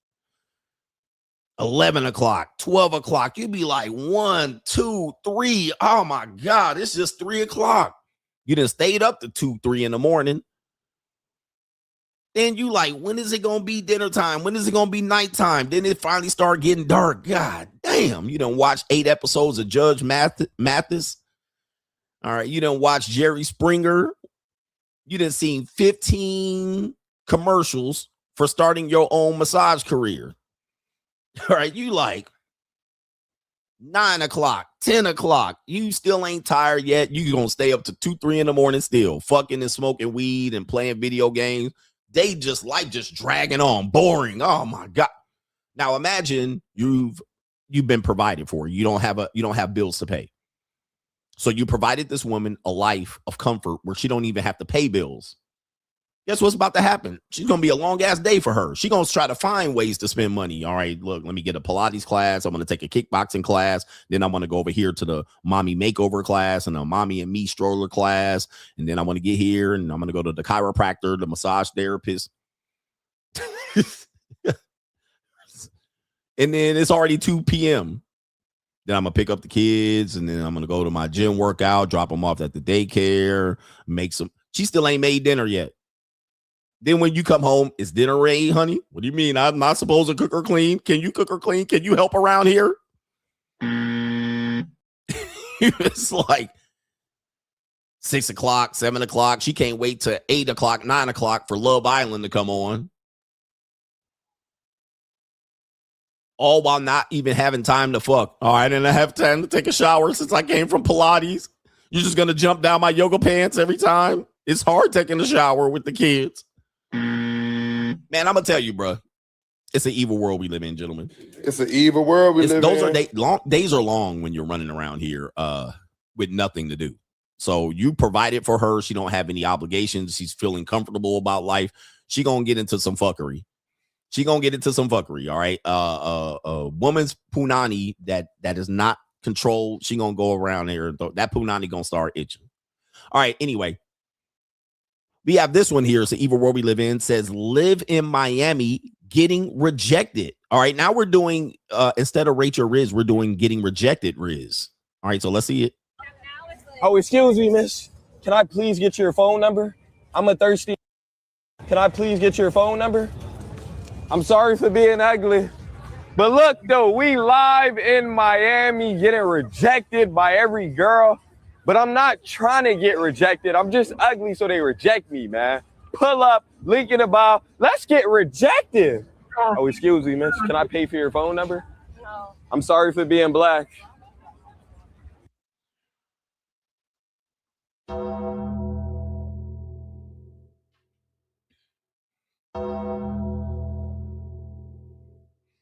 Wow. Yeah, that brother's starving. Yes, sir, brother.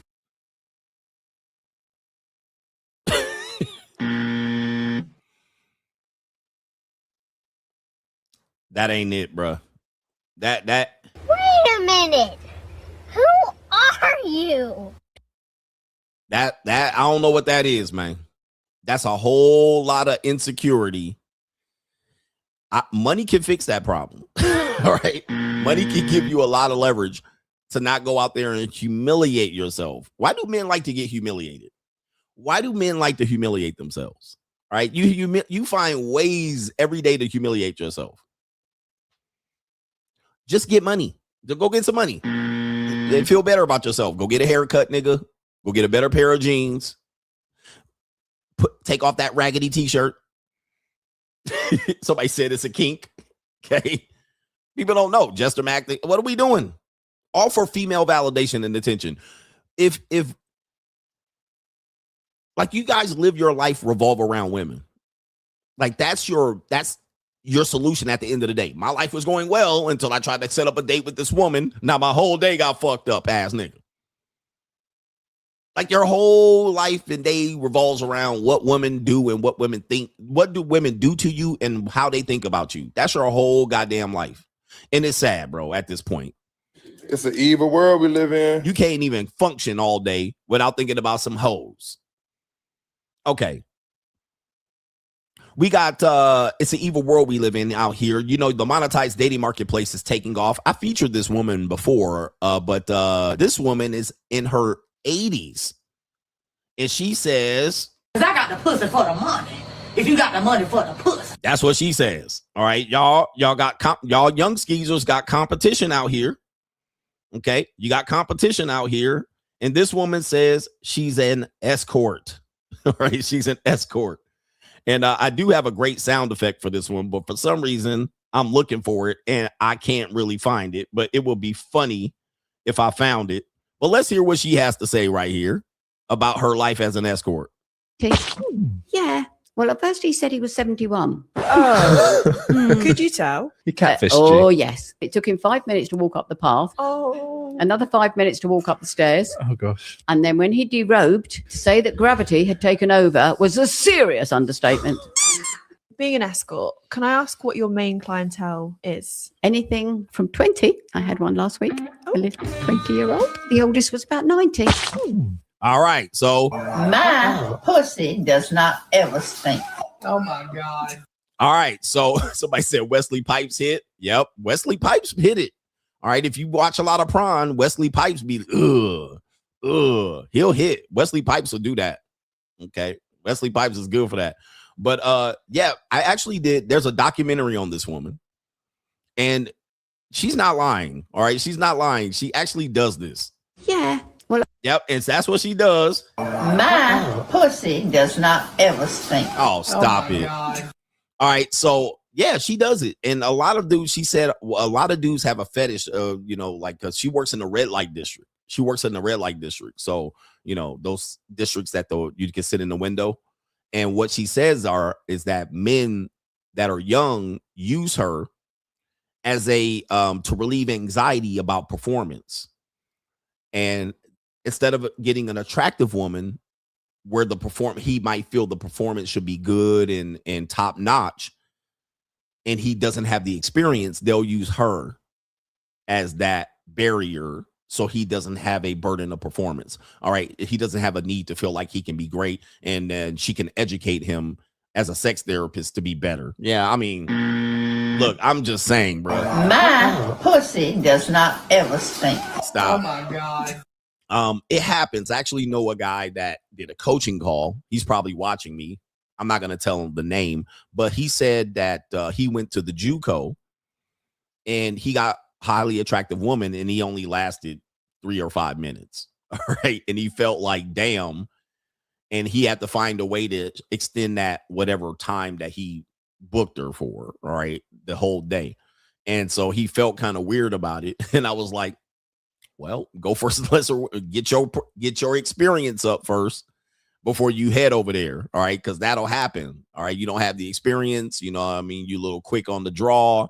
You know what I mean? You're a 3-5 stroke specialist. and you're getting somebody for the first time you thought you'd never get, and that could be quite, ecclesiastic. And now all of a sudden, you looking at the clock. We have 55 minutes left. All right. So anyway, shout out to her. It's the evil world we live in. Even your granny out here, your bald-headed granny. Okay, it's the evil world we live in. We have Pookie. All right, we have Pookie conversations going on here. Pookie says he doesn't pay, right? Now, there's some guys that just get women to come over and drop off. And we're not talking about those guys. Those guys are very few and far between, and or it's not consistent. You are that guy for a period of time, but now you're 35. All right, so it doesn't last, and it's not a lasting strategy. However, we have what Pookie's life is really like. You guys are always saying Pookie gets this and Pookie gets that, but we're going to show you what Pookie actually gets. And we have a car going into a gas station, and you can see the car. It's all beat up. It looks like it had a car accident back on the back side of the car. Pause. The trunk doesn't close. It's an old, outdated Lexus. It's probably a Lexus they granny had. And let's see what happens to Pookie and what type of treatment he gets from these alpha widows and these masculine women that Pookie gets it for free.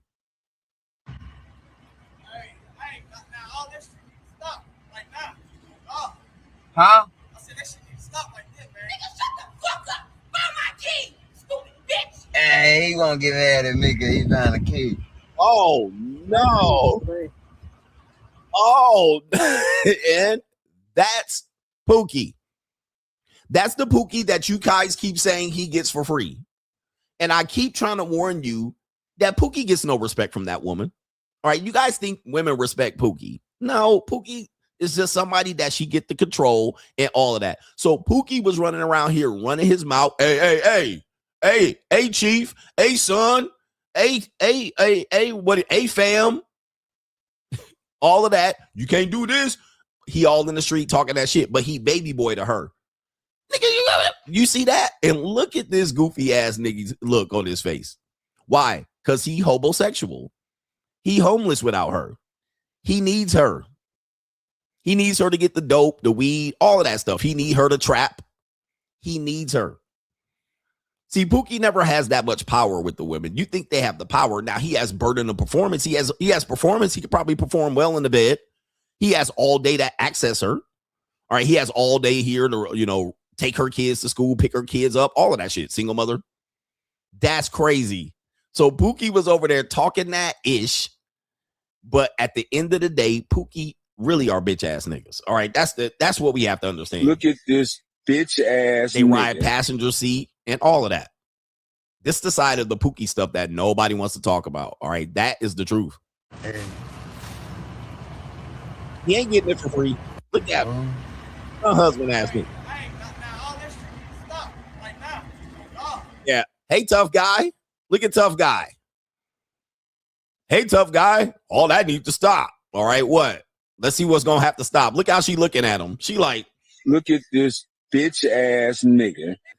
Huh? I said that shit need to stop like this, man. Nigga, shut the fuck up. damn. Buy my key, stupid bitch. Wow. Woo, wait. That ain't free, bro.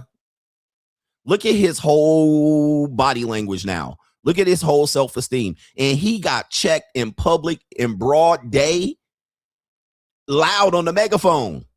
And he didn't even budge. Look at him. This is who y'all want to be. This is why when y'all tell me broke niggas getting it for free, I be like, bro, don't do that to yourself. And that works for him at 27. That doesn't work for you at 40. Get some money, nigga. That free pussy gonna run out. If you're like this at 35, you're gonna run out of free pussy. All right, I'm gonna tell you this. This is a short-term strategy. Do not do this. He's only listening to her so he don't go back to jail. Because she can send him back to jail on one phone call. She can call his PO. All right. She can call a halfway house. She can just call the police and he going back to prison. So guys, do not do this as a strategy. I hear young men keep saying that. Well, there's another dude that's just going to hit. Guys, when he goes to jail, and he will, guess who she's going to be fucking? Somebody else, possibly me. So don't think that it's a win because you a broke nigga and Pookie broke that he just running through these. No, it's bad. And he won't get mad at me because he found a cake. Look at him. Look at his whole body. These niggas are nothing to aspire to be. Dude, these niggas are nothing to aspire to be. And she looked like a college educated, a good job having ass bitch. Look at her. She looked like another. This is a woman that's going to have strict dating standards. This is a woman that's going to say, all these niggas ain't shit. This is a woman that's going to be like, I got a degree, a career, and I got a baby by a nigga in jail, and he don't take care of the kids. Look at who she running around town with. See, you niggas going to have to learn that the black women don't want a man of discipline. The majority of them do not. They don't want hide no hair. By the time they want one, they're washed up. And by the time they washed up and want one, they still think she got leverage over that nigga. Okay. You gonna learn, man. Because look, she looked like a so-called good woman. And she running around with this nigga. Unbelievable, man. Unreal, bro. By choice, by the way. By choice. And she let him hit raw and nut in her. Then she gonna say, niggas don't do this and niggas don't do that. All right. Unbelievable. All right. What do we got here? We got some whole bunch of other shit going on. Okay.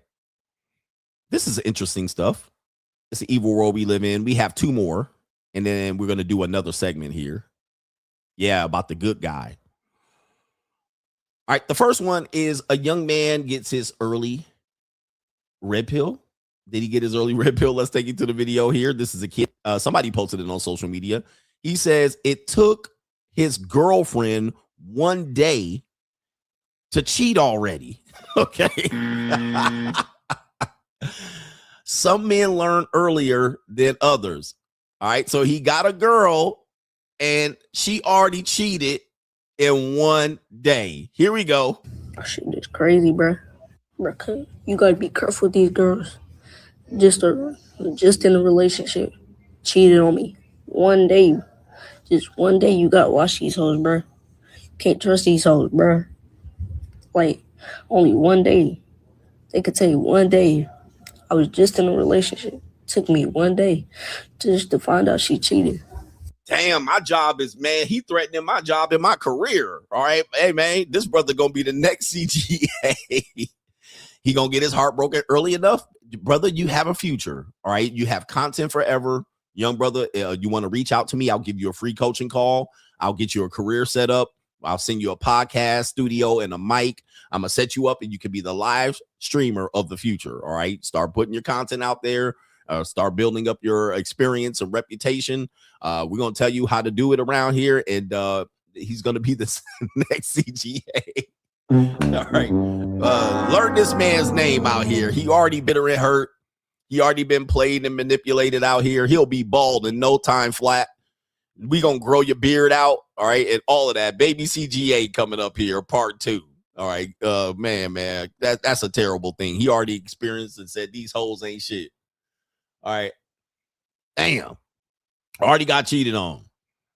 Okay, anyway, we got this guy right here. This is many of you guys when you first travel the first time, especially when you travel to white women. All right, you go to Europe. So let's take a look at this. Let's take this right here. First time in Europe. Let's see what this guy says right here. Okay. I'm just looking for the snow bunnies. Yes. I'm only here like I come into Berlin just for all the snow bunnies. So I'm asking you. Me as well. Yes. Where the snow bunnies? Tell me where the snow bunnies at. You are just looking for the snow bunnies. Where the white women at?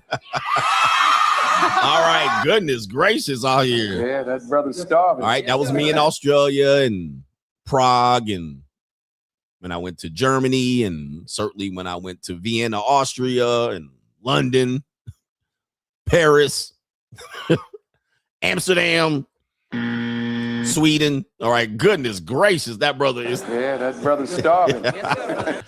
All right, soon as you get off the plane, where the white women at? Where the white women at?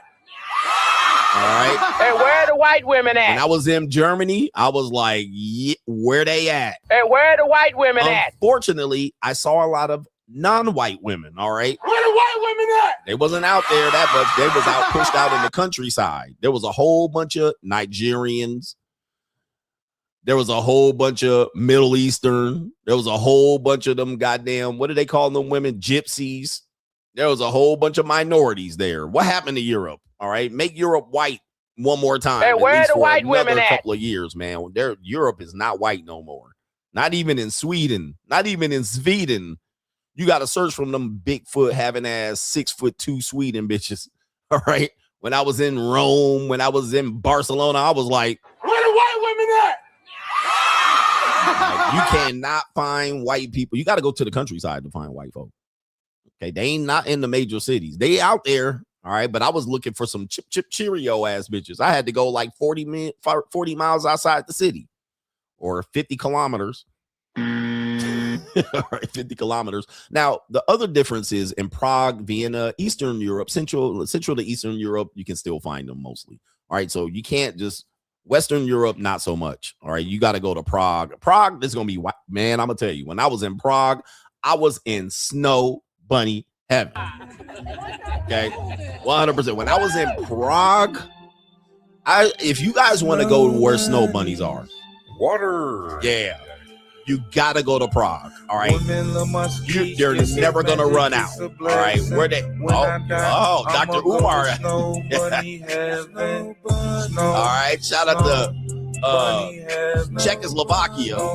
Okay, the Czech Republic. Yeah, I was like, woo, wait. All right, they was. Where the white women at? Hey, where are the white women at? Snow. Bunny has all right, and not pogs either. Where the white women at? No pogs. We talking about flatbacks, plain Janes, all of that. Amsterdam too. Amsterdam, they had them everywhere. Okay, 100%. Hey, where are the white women at? All right. So don't go to London looking for white women. All right, they're not. Don't go to London looking for them chip Cheerio, busted teeth looking white women. You're not gonna find them there. They're gonna be hard to find. You're gonna have to go to war-torn areas. Basically, war-torn areas. Areas where at the drop of a hat, some tyrant is going to invade their borders. All right, that's where you're going to have to go. Somewhere where there's going to be possibly a nuke bomb, shelling going on in the middle of the day. That's where the prime white women are. Where you could go somewhere and they'll blow something up. All right, you can get blown up. There could be a tyrant that's going to say, you know what? Whatever that map border is, we're erasing that today. All right, that's where you're going to have to go. Where when you go there, they're like, yeah, we're going to go to war tomorrow. And you're like, odd, I'm on vacation. All right, you're going to war? Convenient. Where 15 years ago, that country didn't exist. All right, it was part of another country. That's where you're going to go find the best white women in Europe. All right. Where the white women at? Those are where the best white women are. All right. Where they're going to get invaded by another crazy, maniacal, barbarian white man. All right. From the caves and hills of the Caucasus Mountain. All right. And then he's going to come out after reading a book and accomplishing nothing. And then he's going to take control of our army and blow some shit up. All right. That's where the best white women are. Those are basically, and let me tell you, man, these are ghetto black women. They're the equivalent of ghetto black women, right? They just, live in war-torn areas and all kind of trauma, right? They are survivalists, right? They're like hood black women. All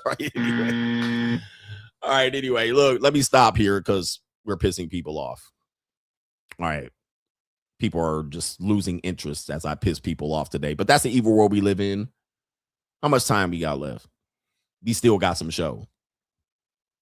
We still got some show left. So let me get to these super chats. Hit the like button. I know you think I'm lying, but I have the receipts to pull it up. I showed you this video of some Russian chicks just beating each other over the head with tire irons. And I'm like, these are future mail order brides. Right? These are future mail order brides. These are the future wives of some 50-year-old white man divorced twice. He's going to fly this bitch in thinking he got a cold catch. And he gonna move her into her house and she gonna finesse this nigga. All right. She don't realize she used to fight in the streets where she ain't seen the sun for 10 months out of the year. Okay. Shout out to our brother. It is Jacob Rivera says, shout out to you, coach. Shout out to you over on the PayPal. All right. We got a lot of business over on the Ko-Fi. So we're going to take care of business over there. And it is Kaylin says, what's up, coach? I'm sure you heard Bill Belichick was not, he's not going to be inducted into the Hall of Fame this year. Even one reporter admitted that he does not belong in there, but did not vote for him. Or he does belong in here, but he didn't vote for him. Why are we allowing voters in their feelings to dictate deserving awards? Something Bill Belichick rubbed somebody the wrong way. All right, they did the same thing to Kareem Abdul-Jabbar. Bill Belichick was not cool with the media. And, you know, he was very passive with them. He didn't want to give them information. You also have the cheating scandals going on. And that was their way of penalizing him. Okay. Now, the draft class the class that he was going to go in with, I'm pretty sure they were already organizing that class would be his class. Now they got to reorganize it and he'll get in next year. But that was his punishment. They also they do that all the time to people. Barry Bonds. They do that to people like that. And it's mostly these journalists, these pipsqueaks, pencil neck geeks that do that. It's terrible. It's tragic. That was terrible what they did, but it is what it is. It ain't my motherfucking problem. All right. All right. Yeah. Shout out to our brother Pro Mansplainer says, Coach, you disclosed about modern women bluffing. The term muff bluffing about what they have as options is my gift to you. He says, thank you immensely for all the XX insight. Muff bluffing. Yes, that they will muff bluff. And anytime, I'm gonna tell you, when women muff bluff on me, I call their bluff. Go for it. All right, because all you're gonna do is get papped out like I was gonna do. Okay. That's all that's about to happen. Your life ain't gonna become better. Okay. You might be able to pay a bill here and there. But Pro Mansplainer, all you gonna do is get papped out. All you gonna do is put heels to ceiling. All we gonna see is the bottom of your feet pads pointing to the ceiling. Whether it's me or somebody else, I can't control that. But that's all that's gonna happen. You ain't gonna get a better man, a better relationship. All you gonna get is your insides pushing your esophagus, whether it's me or somebody else. I don't know whether you want him or do you want me. Now, me, on the other hand, I'm going to just go get another woman to put her heels to the motherfucking ceilings. All right, that's all. Souls to the sky. That's all that's fixing to happen. That's all you got. Now, it might happen that you're going to get them for a week, a month, a year, whatever that shit is. But, hey, we all going to be back out here.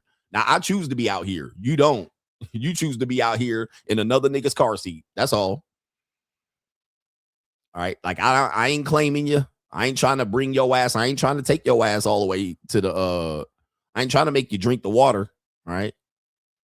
You can lead a horse to the water. You can lead the horse to the water, but you can't make them drink.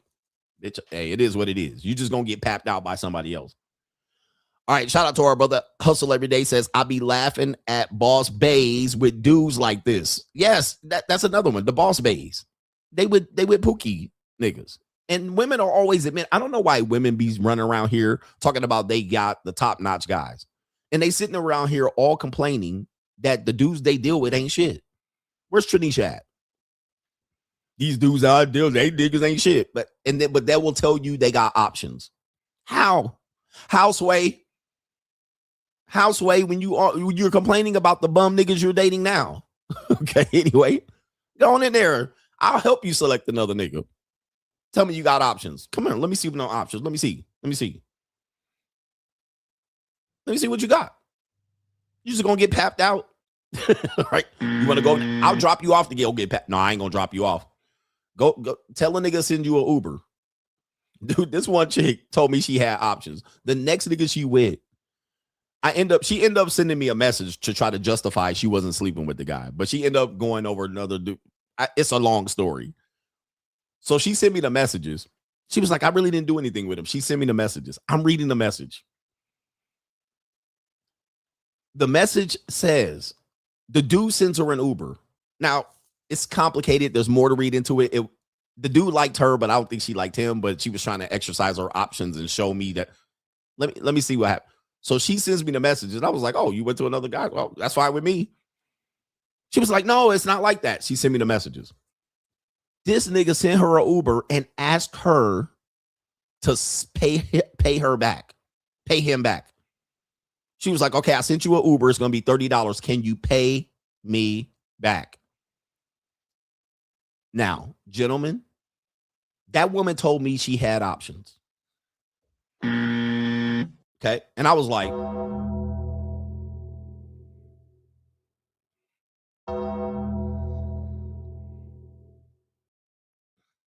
then she said, I can't pay you back. I only have $7. And he was like, well, can you buy me a coffee? I was like, she's all yours. She's all your. Take her. Take her.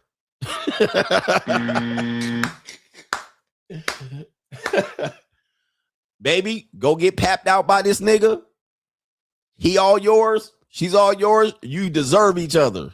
Go for it. I don't look at what I gave her as a loss because I didn't really give her that much, but I gave her more than that. But I was like, that was your op. Come get her, nigga. Come get her. Pick her up. I'll put the bags in the Uber.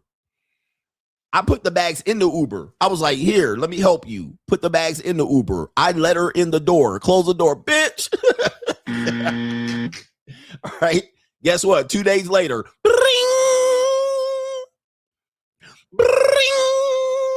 She was beeping me 911 and called me on my cell phone.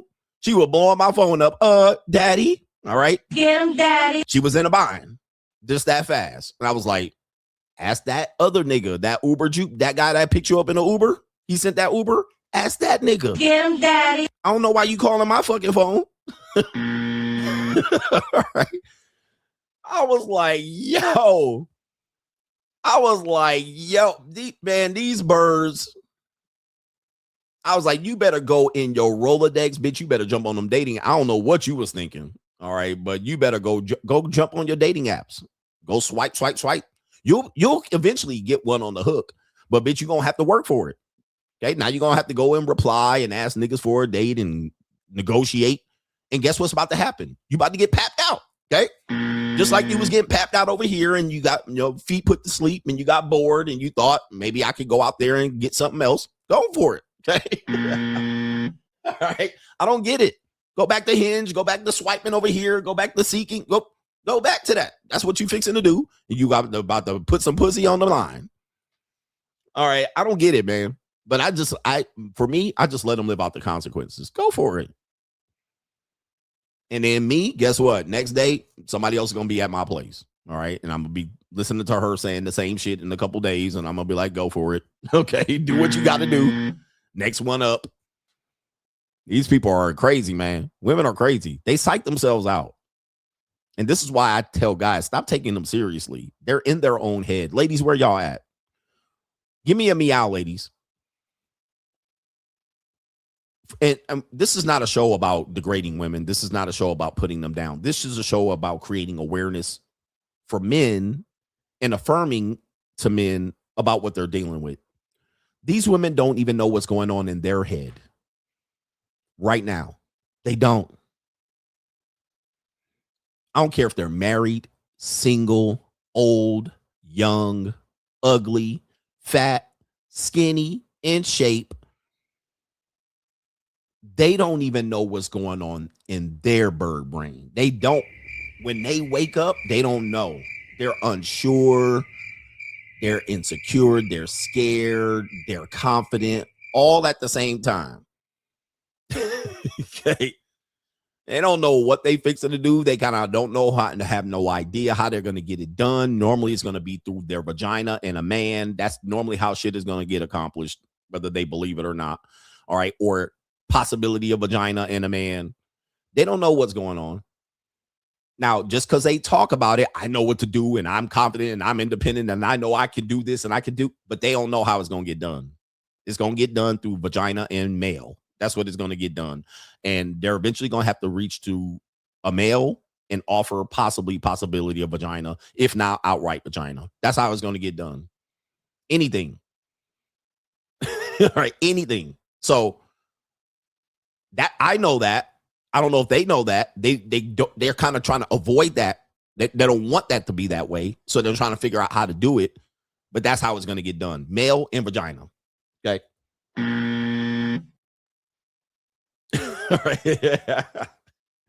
So don't try to figure them out. Just understand who they are and what they are. And it is going to save you time. It's going to save you time. Okay. Also, they don't make decisions on their own. Okay. They don't make decisions on their own. They make decisions through committee.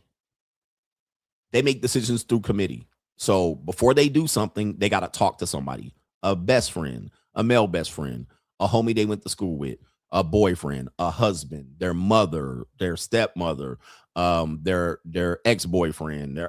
They got to make decisions through committee. So they got to run it by 8 niggas. That's why they always on the phone. All right. They're always on the phone talking about this happening, and what they did, and I did this. That's committee. All right. What they're eventually trying to do is get the other person to agree or disagree with how they carry things out. So they got to go to somebody else. That's why they always on the phone. They always FaceTiming and another bitch on the other side listening. Oh yeah, girl. Oh yeah. And I did this and I did that. That's all they're doing. It's just trying to make decisions through committee, co-workers. And what do you think about this? And what do you think about that? They got to get people to agree. And then they'll come back to you like they made a decision. Well, I've decided to. You didn't decide shit. You decided. Your mama decided. You and your mama decided. You and your sister and your cousin them decided. Okay. They led you astray. Your coworkers decided.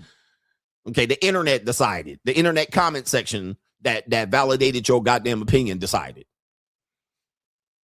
So that's what you got to understand. By the time she comes back with you confidently to take a stand, that means the committee has decided.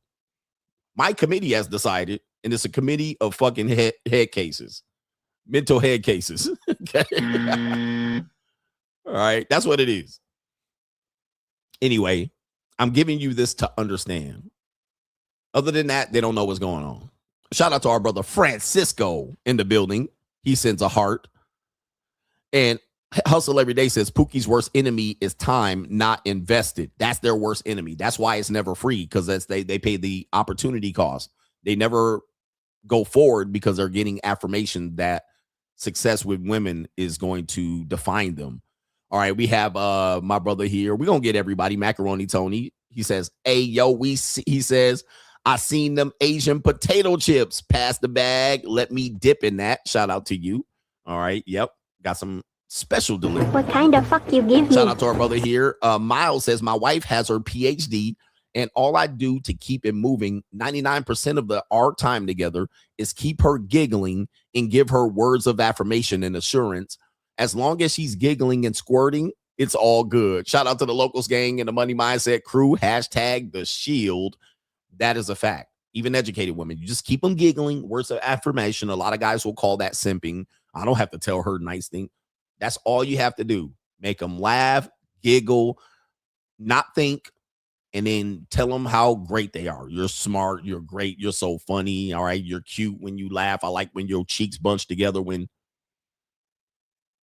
Now, this is exhausting. So if you want to have a relationship with a woman like this, it's going to be too exhausting. No government name. Shout out to you, coach. I started listening early about not buying new cars. I started making about $115K and spending more, which put me in debt. Now I'll be debt free by the year's end. Car paid off. I work rotational shifts and travel on my weeks off to the JUCO. Shout out to you, man. Get debt free. Get them car payments paid for. All right, lump sum payments. Get it off the books. Shout out to Amron. Christie says, shout out to the coach gang. Appreciate you. Darius P says, thanks for the resilient work. Keep up the awesome content and step on these Mitch's neck. Hashtag boss up religion. All right. Kevin G says, our good brother Martin Muhammad told me to check the PayPal, coach. Shout out to Martin Muhammad. Check the PayPal. Nicholas says, in my 20s, I paid all the bills in my relationship, and my girlfriend still wanted to ration out sex and split the cooking and the cleaning. I dumped her. This was in 2005. That is amazing. So you paid all the bills. You supported. And then she still was like, yeah, but you still got to help around the house. When I talk about how a lot of women process things and how they look at things, they look at it as they're getting the short end of the stick. Always remember that. Anytime they're doing something, they think they're getting the short end of the stick. They think they're getting the glass half full. They think they're losing. They're always, this is an inherent inferiority complex. They think somebody's getting better. They think somebody got something without doing anything. They think that you're getting over it. They're always going to think that no matter what you do, whatever you provide for them. It's very rare that she's like, I got it great. I'm getting over on him. Even when you think you're getting finessed, even when you're like, I paid $150 for this dinner, she's going to think she lost. Or she's like, that little flimsy $150, that was nothing. And you think, man, these women out here finessing us for dinner dates. What is she going to say? $75 of that was yours. Then she'll say something like, it took me more hair and makeup and clothes to get ready for this date than that $75. I lost. Or you think I'm using you for a little $75 or $150? That means then she'll say you're broke. So they're never going to look at it as they got a dub. All right, very rarely they do. Now, lower life strags will do it, but most of the time, not so much. Gregory Abrams says, one of the most important things you taught me is aftercare. I used to tell women what they did wrong and they need change. He says, I never do that anymore. Women are so vengeful and they enjoy ruining a man's life. No reason to create an enemy. I refuse to even argue. Facts. All right. And I was in the case recently where I didn't do proper aftercare and it went left. All right. And I was like, yeah, that's because I didn't do aftercare and it was a choice. But aftercare is important. I remember when I first brought that up in this space, the Red Pill Rangers lost their fucking mind. All right. They lost their mind. And I say, as people, we talk about sex and intimacy and relationships a lot. What I often try to educate men on is you have responsibilities other than penetrating that woman. All right. Penetrating that woman and finishing and orgasming is not when the sex stops. For women, it becomes mental at that point. So now the sex continues even though you've stopped. But the whole interaction continues. Okay. Just because you orgasm doesn't mean it's over. That means the responsibility of making sure she's okay, making sure she gets back home, making sure that, she thought the experience was positive, making sure she doesn't panic. Okay, because a woman will go to sleep and let's say for instance, you were having some sort of dominating sex or humiliating sex that she chose to participate in that evening before. And she could wake up the next day and feel like, well, I really didn't like how that went. Or I didn't like how you didn't touch me afterwards. And boom, she felt different about it. She slept on it or she talked to somebody about it. And now by committee, she feels like it didn't go her way. And boom, now you got a problem. Okay. Now you got a problem. It didn't stop. Well, women should do this and they should be able to get their own rides. You guys don't understand women. That's why I say, until you understand women, stop participating with them. Because you're going to make your life a living hell. Shout out to Anon says, paying tuition coach. A girl used her phone at dinner with me. I text her to take off her underwear and hand them to me for being rude. She went to the bathroom and complied. Easy. Okay. They want instruction. Okay. And they want instruction. So that's a great way to do it. All right. Give them instruction. All right. Since you want to be on your phone, let me text you something to make sure we're on the same page. Anytime a woman tells you no, that she don't want to do it, your job is to either shut down the date, stop investing, and or try to figure out why it's a no and try to turn it into a yes. But to me, I just stop investing. All right, bitch, you ain't got no goddamn common sense. All right, so I just stop investing. Shout out to Mr. Abdul says, haven't donated in a while. Thanks for your motivation. I attained my professional engineering license and leveled up, aka boss up. People at my job hating right now. Them crabs in the barrel. Congratulations to you. And you realize people some hating ass Mitches. Hating that you bossed up. Congratulations. Johnny Las Vegas says, I think it's funny ecclesiastical clowns like Andrew Ifson talked about housewives in the 1950s when most of them were heavily medicated on amphetamines and Valium. Rolling Stones even made a song about it 10 years later. It's called Mother's Little Helper. All right. And it's crazy how people talked about that. And I literally debunked Andrew Wilson very relatively fast early on in the stream. And I said, those women in 1950 became the no-fault divorces of 1970. And he was like, was that 1970? He was scrambling and scraping. I was like, You're acting like women in the 50s were happy to be housewives. They were not. You acted like they were just happy sitting at home and rollers and smoking cigarettes. Them women were going crazy. Those women ended up being the no-fault divorces. That was, just trace it. Those women no-fault divorce crazy at record rates by 1974 and 1975 and going forward. So stop painting this picture that people had it better and women were just happy to be at home raising kids. Some of these women were mostly white women. All right. First of all, they were mostly white women. They were mostly suburban white women. They were mostly white women that they moved out of the city, white flight. And because of this idea of having a ranch home in an unincorporated town that was growing, the best case scenario was for her to stay home. Why? She's not in the city. She can't go get a fucking job. Where's she going to work? Dairy Queen? The bank? There's 2 banks in town, right? She's not in the city where she could just go march off to work. There's 1 fucking family car, if that.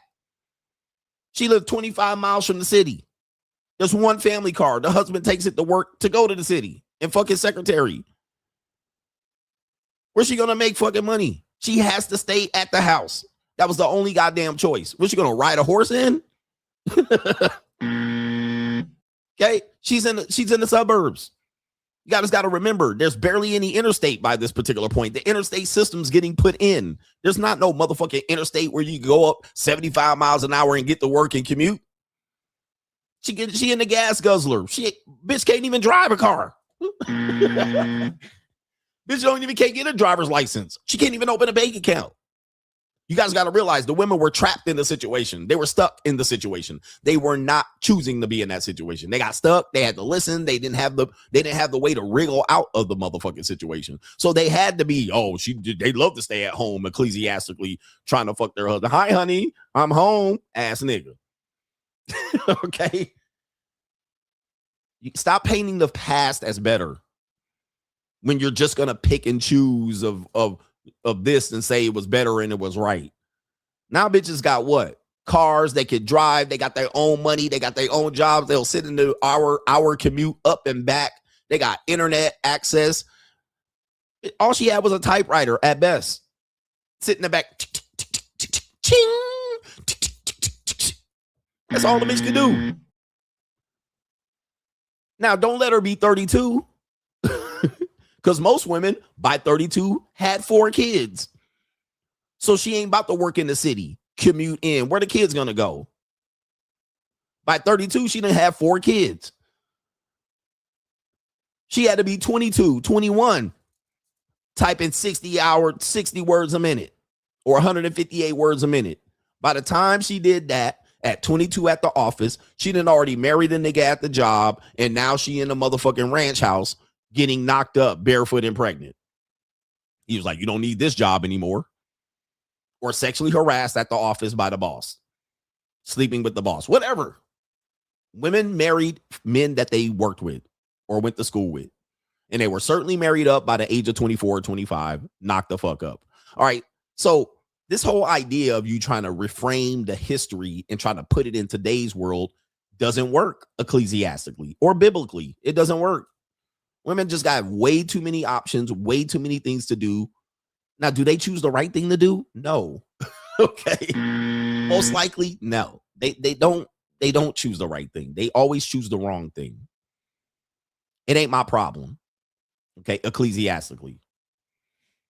Not my problem. Them bitches keep choosing the wrong thing to do. They go to school, get a degree, half degree. They come out, then they got to go back to school and they want to pivot and change careers and take on $175,000 worth of debt and then keep coming out there blowing up their bank account.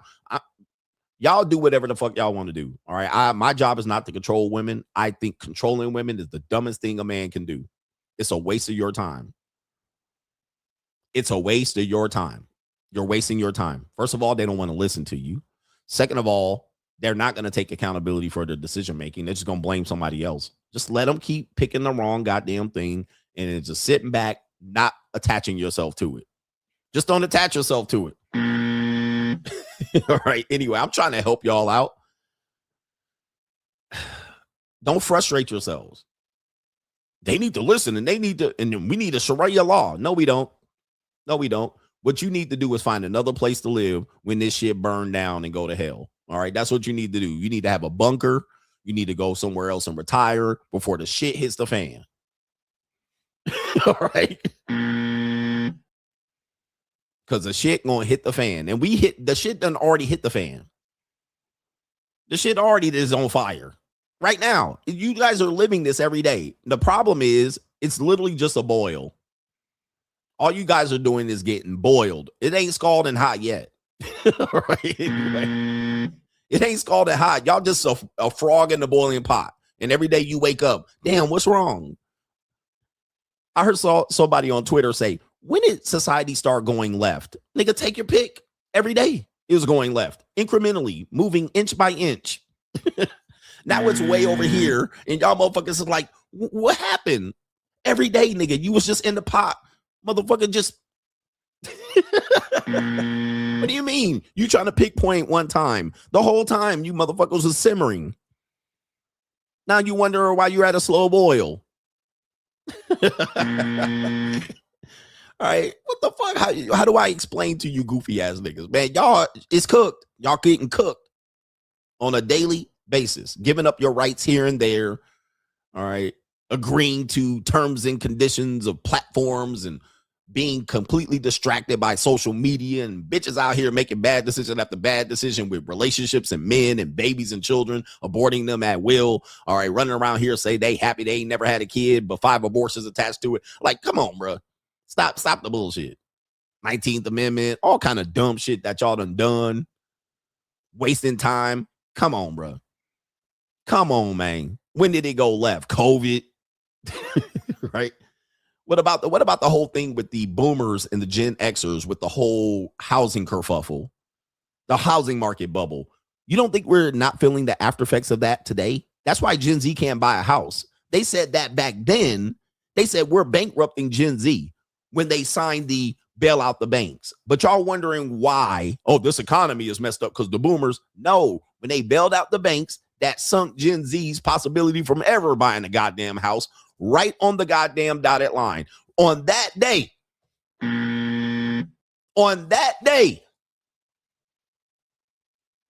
Now y'all wondering, now y'all sitting here looking stupid. Why? And trying to answer it. And y'all trying to figure out who to blame. On that day, when the banks were too big to bail out, when the banks were too big to fail, they sunk y'all on that fucking day. That they sunk y'all. You were sunk. You paying for that. Gen Z, you're paying for that now. You're paying for that today. Anyway, this is too much truth for y'all. So I'm gonna get back to the nigga shit. All right, let's do that shit. This is too much. Nigga shit. Nigga shit. Nigga shit. Nigga shit. Nigga shit. Nigga shit. Nigga shit. Nigga shit. Nigga shit. Nigga shit. Nigga shit. Nigga shit. Nigga shit. Nigga shit. Nigga shit. Nigga shit.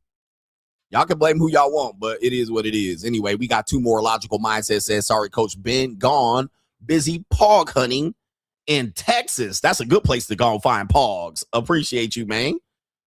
He says, okay, daddy. Wait, everything you said about provider hubbies is 100% accurate. I've been smashing a provider male's wife with permission, of course, because she was bored, shaking my dead head. He says, make it make sense. How do you have a bored woman, a woman with no duties is a woman that's going to get in trouble. All right. My opinion is, if you don't keep a woman busy, she gonna throw that pussy out there. All right. They don't. The easiest thing a woman can do is open her legs. So if you don't keep a woman busy and occupied and distracted, the first thing she's gonna do is open her legs. Okay. That's it. They don't know nothing else. They don't know what else to do. What else to do? Why? Because they got 50 guys asking her to open her legs. So it's like, okay, I don't got nothing else better to do. Nobody's watching. So you got, that's what happens. So if you take on the duty and obligation of saying, I'm going to make her life easier, then she's not doesn't have anything to do, nothing to worry about, she's gonna open her legs.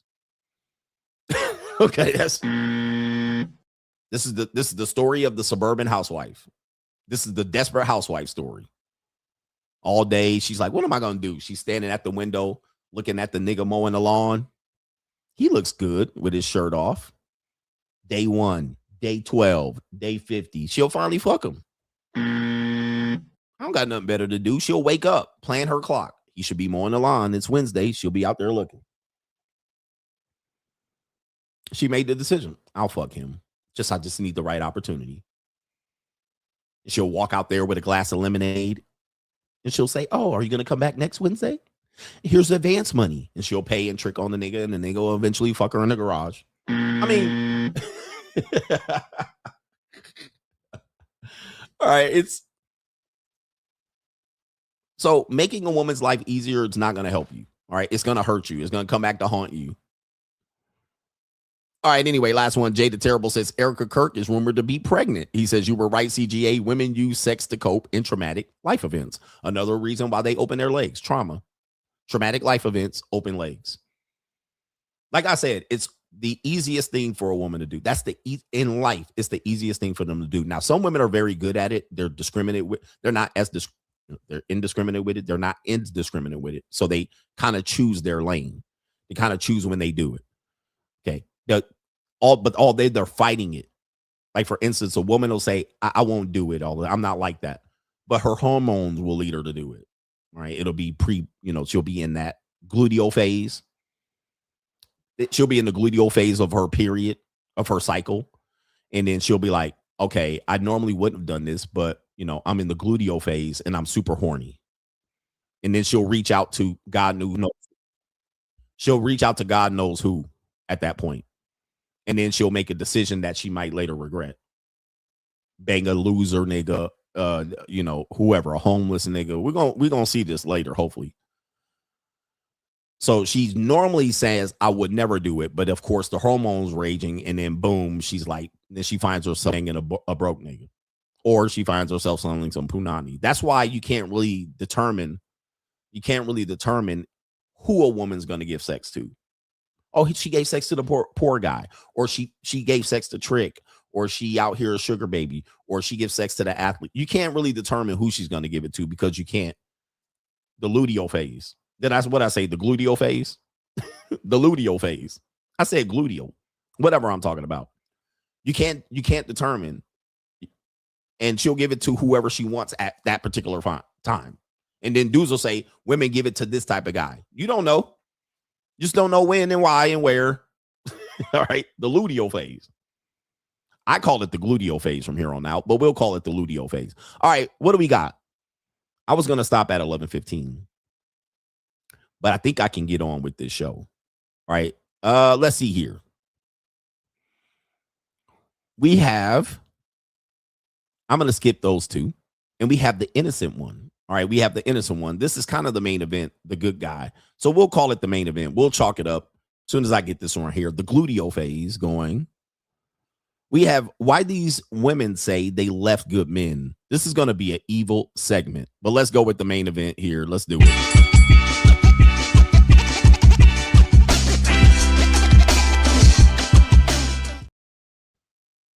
Main event. Okay, let's go. Oh, I spilled my coffee, but it's okay. The show must go on. All right, where the women at disagreeing with me?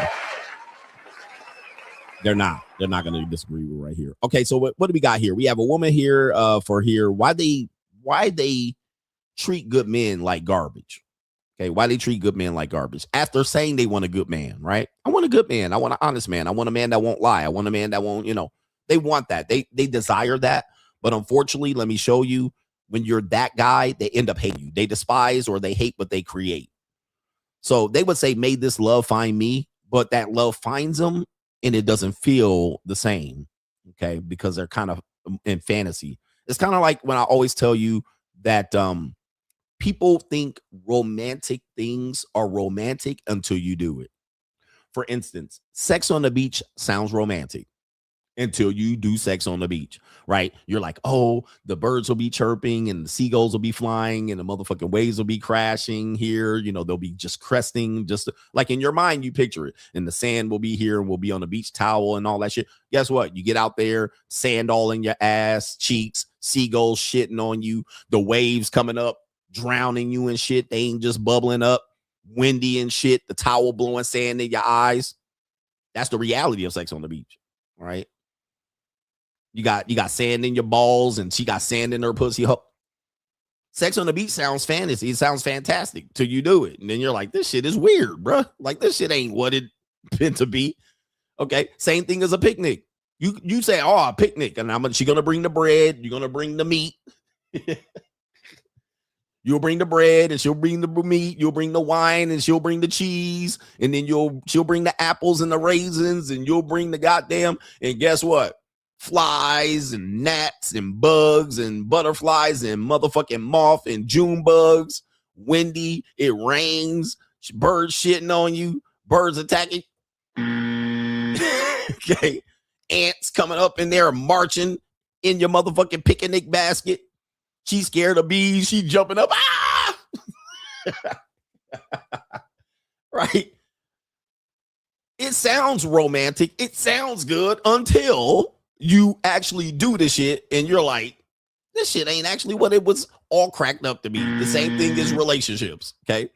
So, right. You're like, man, what the fuck? What was I thinking? Same thing as the nice guy. All right. Made this love find me. And then the nice guy comes up and I really just, I like him. He does not, but my pussy's dry. Of course. Yeah, man. You sweating and shit. It's all hot and humid. You can't be like, damn, you sweating. You try to have a conversation, sweat falling in your eyeballs. All right. You're like, this ain't it. So men have tried to do this nice guy thing only for her to then realize, you know, it really didn't tickle my fancy. I don't get butterflies in my stomach. And that's what happens typically. So we're going to start with the first woman up for bid here. This is the young woman, young innocent woman here you're going to see. And I played the locals the other day. We have Edgar in this young innocent little thing here. And she looks up. Both of these people look to be in their late teens, early 20s. And take a look at the girl here. Nice little thing right there, little foldable. All right, she put together. I love long hair Latinas, morenas. All right, and I especially in shape morenas. All right, you normally dealing with gorditas and shit. All right, but she in shape. Give her about 5 years, she gonna blow up like the Goodyear blimp. All right, but we got Edgar here, little Eduardo with his little girlfriend. Not my girl. All right, my girl loves me, ass nigga. All right, she said I'm gonna get married.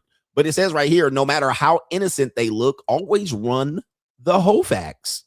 Always run the whole facts. Have you fucked 2 different guys in the same day? No. I don't even need to say, take a look.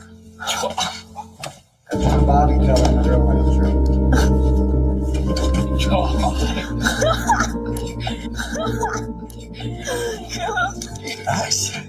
I'm innocent, by the way. Have you? All right, so have you effed? The question was lie detector. She's hooked up to a lie detector. Have you effed 2 guys in the same day? Now, that could be 2 other guys. That could be him and another guy. That could, we don't know. We don't know. But have you, it could be in this 24-hour period. It could have been back to back. It could have been a train. We don't know. But the question was asked. She said no, in which I want men to understand that even when a woman's tied up to a lie detector, she still chose to lie. Now, when you lie, they act like you committed a crime. How come you just can be honest? When I tell you lying by omission is what they do. She wants to lie by omission to the lie detector, but nah, bro. All right, no. Now, when she got caught, guess what? He didn't have the stomach, right? He didn't have the stomach. Do you have the stomach? That his girl, the one, his love of his life, not my girl would never. All right. He found out that when she got caught, what did she do? Just giggled. She just giggled. She didn't say, damn, I feel bad about this. Oh, I fucked up. Oh, I lost him. Why? Because in her world, she got abundance. I'll just go to this guy. She already had abundance with him. I fucked 2 guys. You fucked 2 different guys in the same day? No. He said no. Nope. Nope. Not me. I'm not that type of girl. I I don't even need to say, take a look. Detector said, bruh, I don't look. Just look at the screen. It's not even a little white lie. Come on, bruh. We already know, and our armor gonna tell you, bruh. She's too good looking to not have that half happen. Trying. All right. She too good looking. She got too many options. Too many niggas offering that. That's my body telling the real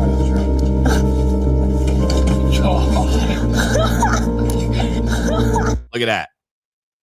And this is when women say we laugh out of nervousness. No, okay. Well, I bury people out of nervousness. All right, but anyway. All right, okay. Niggas get choked and hit out of nervousness. All right, I punch out of nervousness. No, I'm just playing. I'm just saying, bro. But that's where it is. They laugh out of nervousness. She don't care. Now she'll feel bad maybe at some particular point, but she'll just warm up for another guy. Let me just go warm up for the next nigga. Okay. And guess what? All he could do is just walk that shit off. All right. Let me just go ahead and walk that off. Playing in the nigga face. All right. And by the way, I said this earlier in the show. Women break men like this early. Then what happens is the tables flip, and then men start doing this to women. More men start doing this to women later on. 25, 30, 35, 40. And even going into 45 and 50. Some women will think, okay, 40, 50, the guy will want to settle down. No, he's still out here playing. And so the woman starts thinking the last 20, 30 years of her dating life, why these men don't take us seriously. But women don't take men seriously at a young age. They play with the nigga. They play in his face. They play around him. It's a big game. And it's just, but it breaks the guy. And then he becomes the man that women hate. So, but they only have a short run to play in his face. It's really like 14 to 24. 14 to 24, they can play in a nigga's face and laugh and sniggle and talk about how they got. Then the tables start turning, and then they wonder why these men don't want to commit. It's all a game. You know, it's all a game to them because, you know, there's no consequences and there's attention attached to it. But when dudes stop not being serious at 25 and 30 and 35, I thought you guys would mature and grow up and want to be monogamous. Hey, maturity and monogamy are not connected. There's no correlation between maturity and monogamy.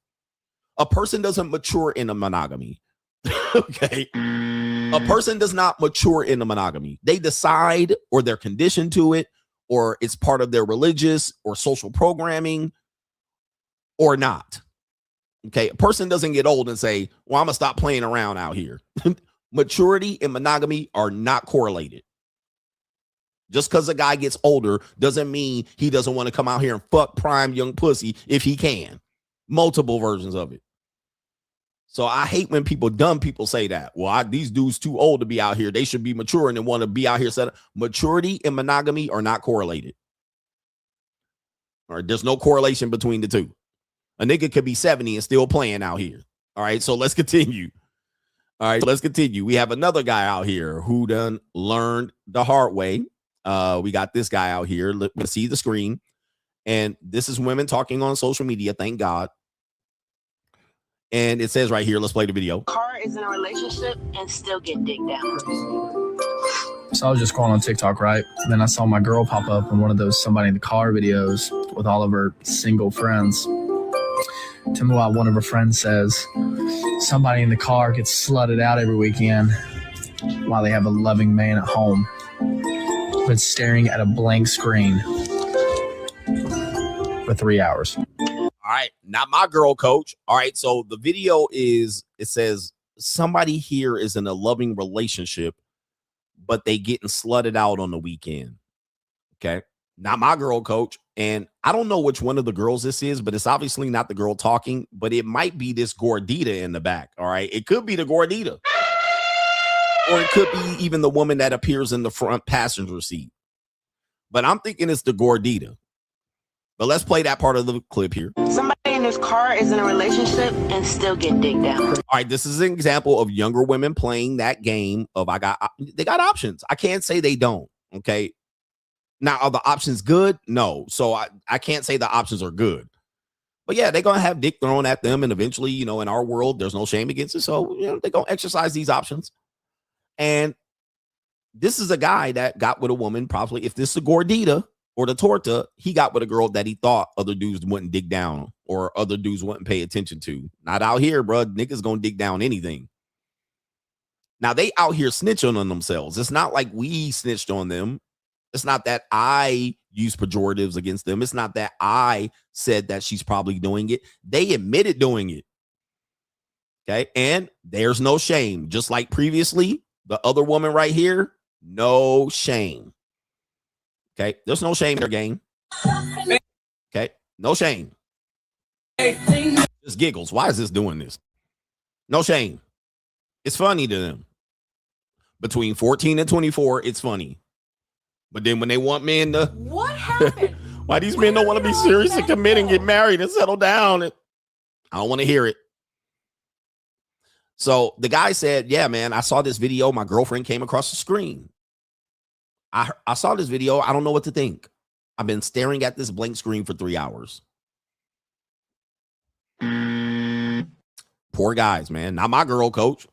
All right, I probably smashed her. Speaking of nice guys, we have a young woman who appears to be, they're saying her name is Stefon Diggs' ex. Her name is Winter Blanco. That can't be her real name. Winter Blanco. Okay, skeezer. All right, I don't even know which one is Winter Blanco. I believe it's the one that is on my right side. Winter Blanco says one time she slept with a homeless man and he ended up becoming a stalker. Okay, so take a look at these women. You would think these women got what? Strict dating standards. All right, they only date rich guys and this type of thing. Okay, but she's going to explain why she was in her gluteal phase. She banged a homeless guy. Let's continue. That's why I say you can't determine who they're going to bang when they decide to bang something. Let's continue. All right, you can be honest. Did you fuck a homeless guy? It happens to the best of us. I didn't have a man grab his toothbrush and his PlayStation 2 and try to move in before. You know what I'm saying? telling you, I did have sex with him. I got extremely drunk when we went on that picnic. And see, I didn't know you. You know, yeah, I'm just covering my own I ass. fucked him, okay?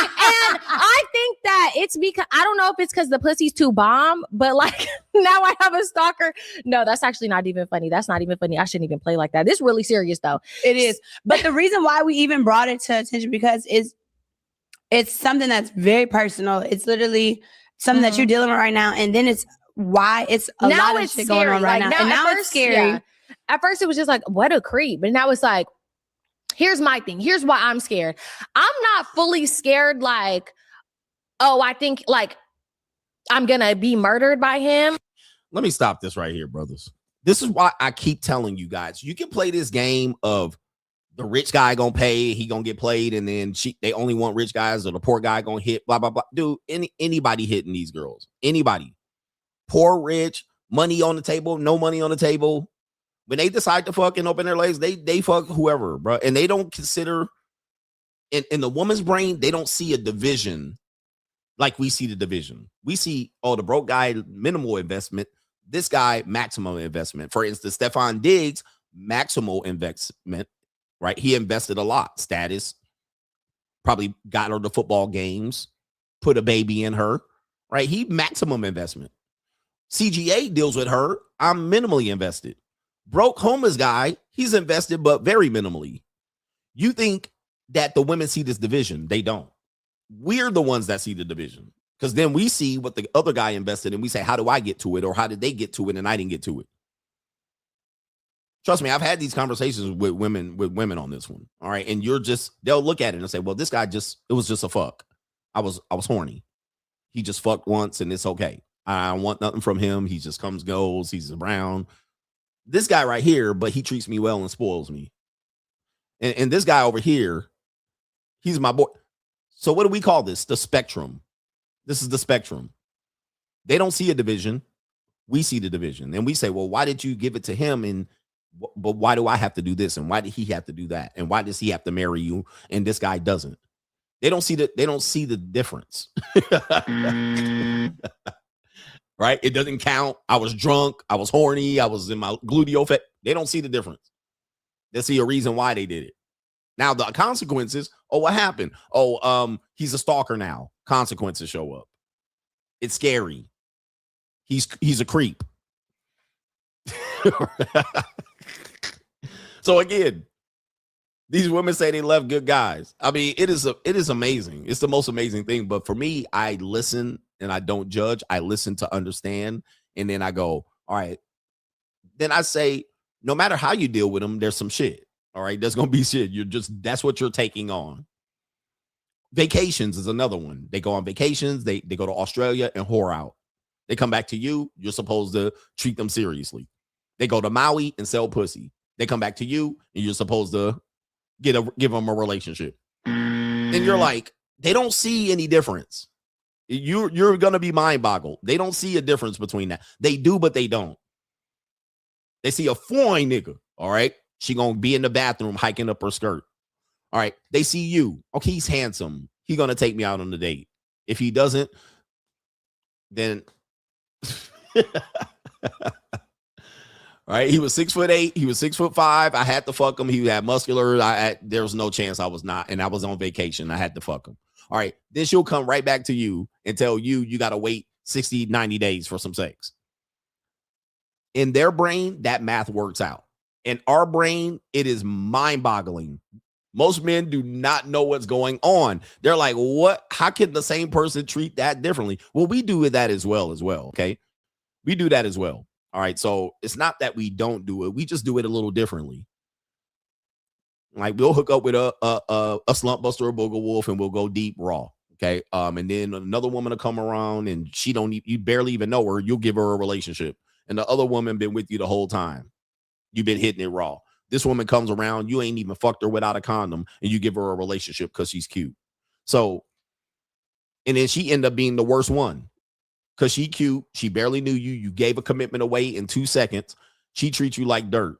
Then the other woman be over there like, what happened? I've been letting you hit it raw and nut in me and all of that. Swallowing your kids, and this is the thanks I get. And you're like, yeah, but you're fat.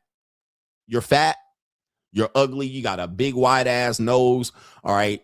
You got buffalo hump on the back of your neck. Cellulite on the back of your kneecap. I can't take you seriously.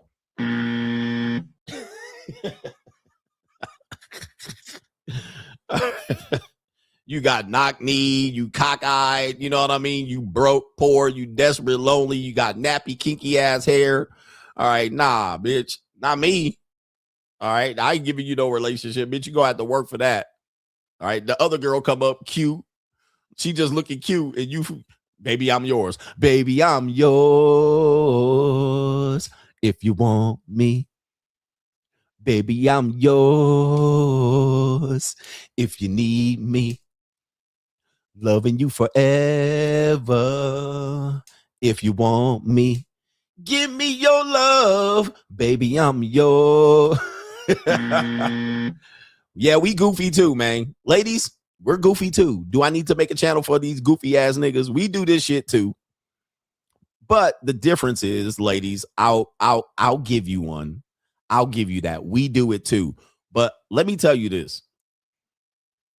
The difference between men doing it and women doing it is that women expect us to do this. We never expect you to do it. Yeah, you tell us you never do shit like this. You tell us you're not that type of girl. You tell us not all women are the same. You tell us that we should never expect a woman. The previous woman did it, but I wouldn't do it. That's what you tell us. Now, you know I'm a dog and I'm a mutt. You know I am a no good ass nigga. And you knew that coming in. And you still decided to fuck with me. See, that's the difference. All right, anyway. That's the difference. You knew what you were walking into, but you thought your vagina was different. My vagina different. I'm going to settle that nigga down. See, that's what happened. You knew what you were walking into. You knew the decision you made. Now live with the consequences. All right. I'm a dog. I'm a mutt.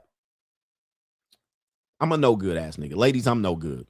Just to let you know. I'm not trying to be good either. I'm a no good ass nigga. You come fucking with me, I'm going to treat you right. But I got no patience for y'all bullshit. So as soon as you do me dirty a half a time, not even one full time, you do me dirty a half a time, you getting kicked to the curb. Right? Like this. This is what my foot gonna look like.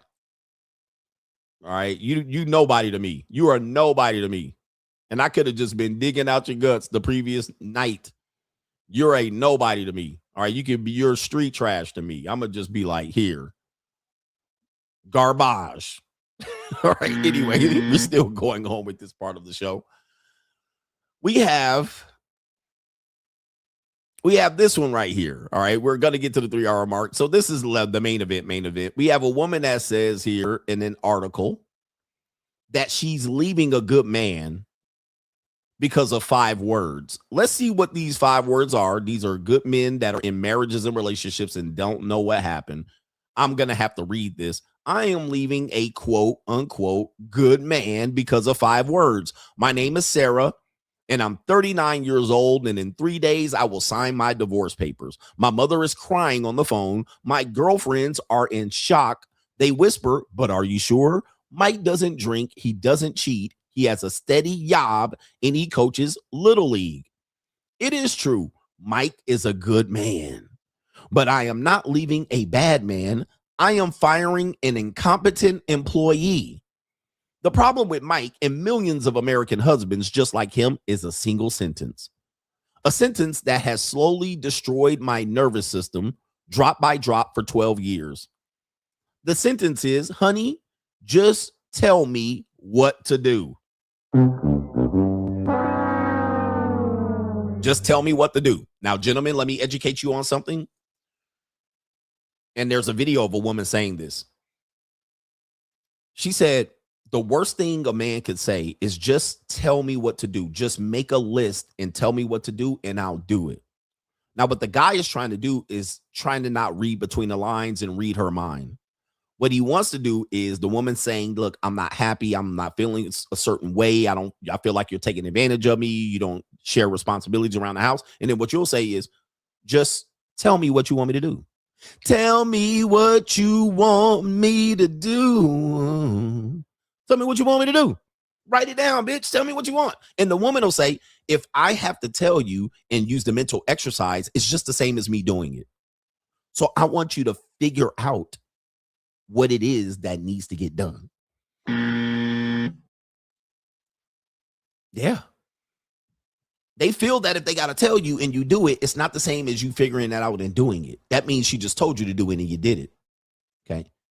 That's the same thing as if you tell a woman to suck your dick and she sucks your dick. She's not sucking it out of wanting to do it. She just is like, okay, I'll suck your dick. All right. And she'll do it. She'll do it lackluster, non-enthusiastic, non-ecclesiastically, and she'll get it done. All right. That's what you want. I guess I'll go ahead and do it. So let me go ahead and continue. The reason why she's going to leave her good husband is because, honey, just tell me what to do. Mike helps.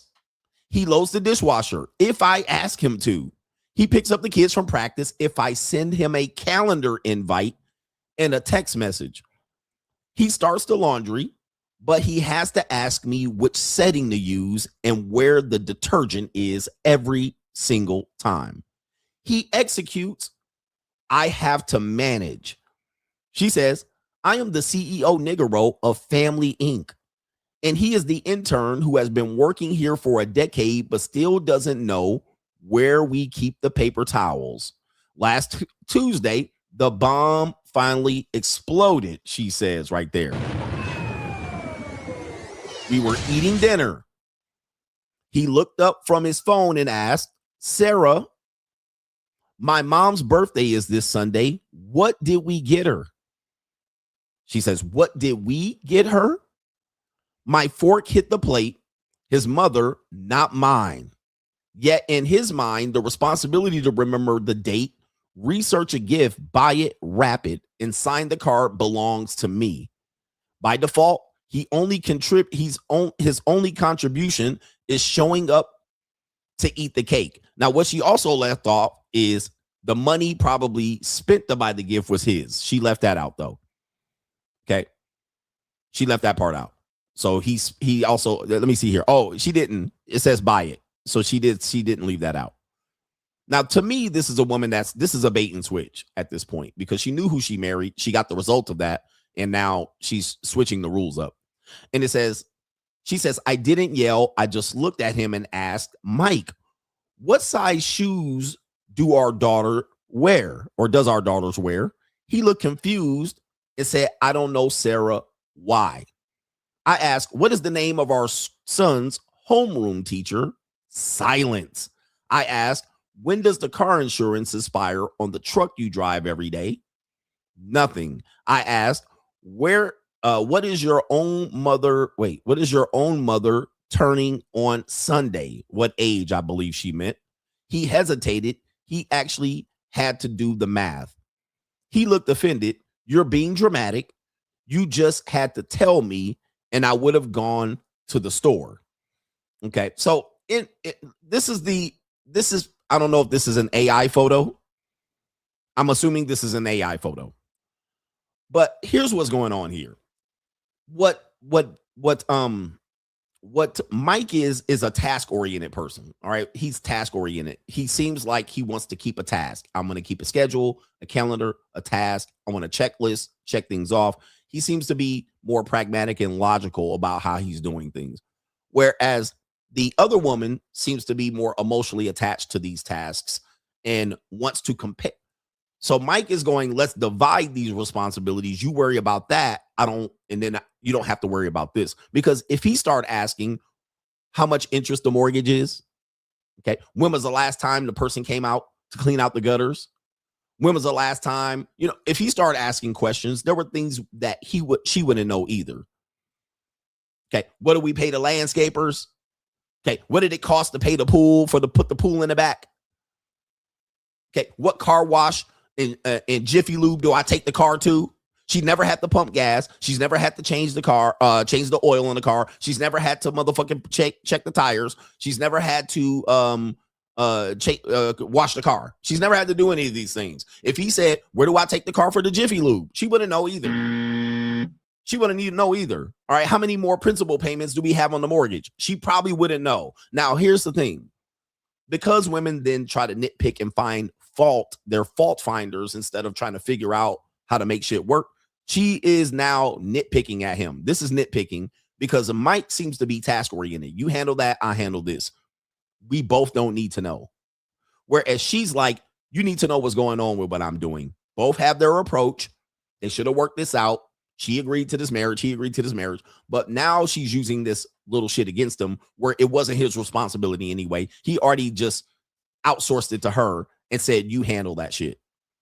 Now she's reneging, trying to say you should handle this and that, but you should figure out what you want. You should handle. You just take shit off my plate. Let's continue here. This is why I don't like relationships. All right. This little shit is always going to pop up in your relationships. I ain't got no time for it. I don't got time for this shit. Then she says right here, that's exactly the point. You just had to tell me. This is the mental load. It is exhausting to think for two brains. It is a burden of carrying the mental map of our entire relationship and lives while he likes to live like a passenger enjoying the view. See, she's nitpicking to me. Women who do this are nitpicking. I guarantee you, if he start asking about 401k, bitch, where's our 401k invested? Okay. Where's that invested at? Where's your 401k? Where's my 401k at? Okay. What is it going to cost the transfer fee to transfer that shit over here? What's the health insurance? If he started asking questions about what's going on, she wouldn't know shit. But she's leveraging that, what she knows, and then saying he should know it and saying it's the mental load and he's just a passenger. How many times have they taken road trips and she rode passenger? You know what I mean? Where he was like, you know what? We got a 12-hour drive and he drove 9 or 10 hours. Honey, don't worry about it. Just take care of the kids and feed them snacks, feed them gummy bears and motherfucking pretzels and graham crackers and Go-Gurts. I'll drive 10 of the 12 hours. I just need you to drive 1 hour and I'm going to doze off real quick and I'll take over the rest. How many times does that happen? Multiple times. Where he just was like, I'll do the burden. I'll be the beast of burden. She didn't count that shit. She's only counting and keeping score on what she wants to count.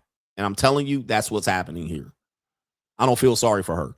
She says right here, I am tired of being the only one who notices when we are out of milk. I am tired of being the only one who knows when the dog needs shots. I am tired of raising 3 children when one of them is a 42-year-old man with a driver's license and a 401k. I am leaving Mike because I want to be a woman again, not a 24/7 household manager. You're the domestic engineer, bruh. I'm not happy. Man, she signed up for this. Grumpy beesh.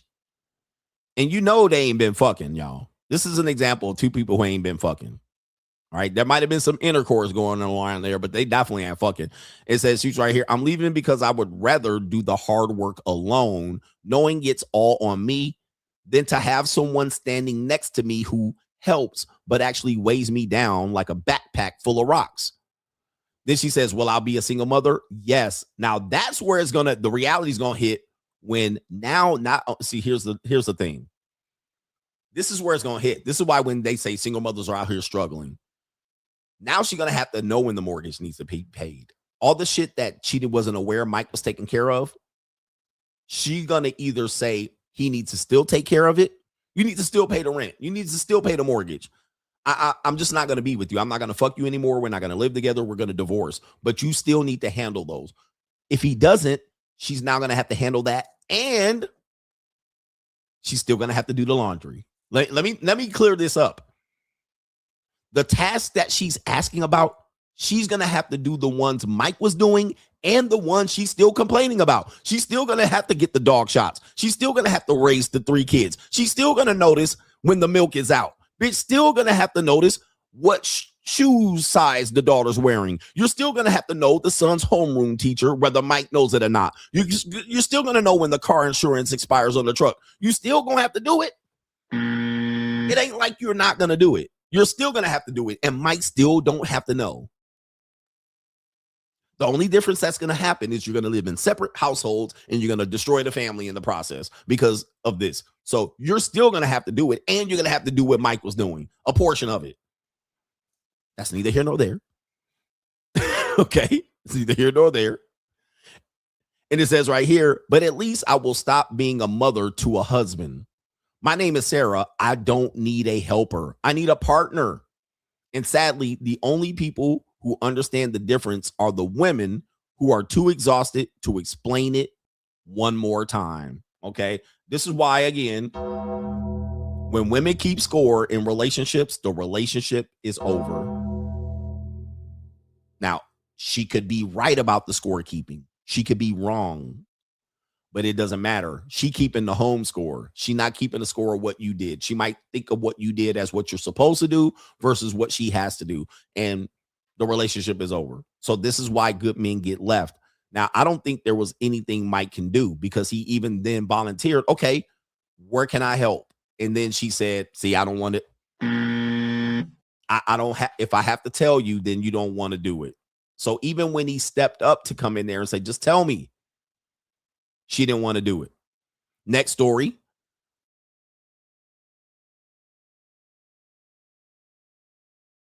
Show. Okay. Hold on for a second. What the hell's going on here? All right. This is a disgrace.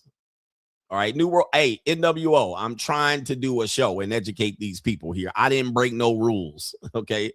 I didn't break no rules. Why is this? I'm not even on Streamlabs. What? They be giving me too much problems. They be. All right. Next part of the show is this right here. I was the fun dad. It almost destroyed my marriage. For years, Jordan Carlos left most of the chores and childcare to the wife. By the time he realized he didn't want to be that guy anymore, it was too late. I'm not happy. Okay. I'm not going to read this article because it is quite lengthy. All right. But this is it here. It says right here, Jordan Carlos looks back at his role when he was playing in his family for a few years. And it says he doesn't like what he sees. He was bringing home a good salary as a comedian, but doing only the bare minimum as a husband and a dad. So now we see the provider male was not bad. He wasn't cheating as far as we know. But what it was he was leaving the duties to the wife only and not filling in. All right. I was doing the bare minimum. When he did show up at home, he was more likely to take the kids out for an all-day candy binge than to take them to the dentist or to tuck them in bed. He got a painful wake-up call when the pandemic hit and his work came to a halt. Home all the time, Jordan looked around and noticed that nobody seemed to need or expect any help from him, and his marriage was in serious trouble. He has a book called Chore Play, the marriage saving magic of getting your head out of your ass. Ring the bell. Okay. Chore Play, the marriage saving magic of getting your head out of your ass, ladies and gentlemen. So it had nothing to do with him being a bad guy. He just summed up the way to save his marriage was chore play. What did I say? In order to make marriages work, you're going to have to simp. Last one, video of a woman saying a man was there for her in her toughest times, surviving a medical condition that required the man of her life to even wash her bum hole while she was hospitalized. But she says, I can't stay with him even though he's a good man because this reason, and we'll take you to it real quick. Right here, he nursed me back to health, but it's not enough. Do if your partner is amazing, like he's amazing emotionally, physically. Earlier this year, I had to have 2 brain surgeries. He stayed with me in the hospitals. He even washed my butt some of the times. Damn. But he wasn't working for a couple of months, and I'm 24 now. So I basically feel like I'm just real grown, and I just want to know, like, how long. Tell me more about this 24 grown. That's not me talking, that's the crowd. So what's your question? Basically, like, we haven't been out on any dates or anything recently, and I just want to know, like, how long do I wait before I feel appreciated?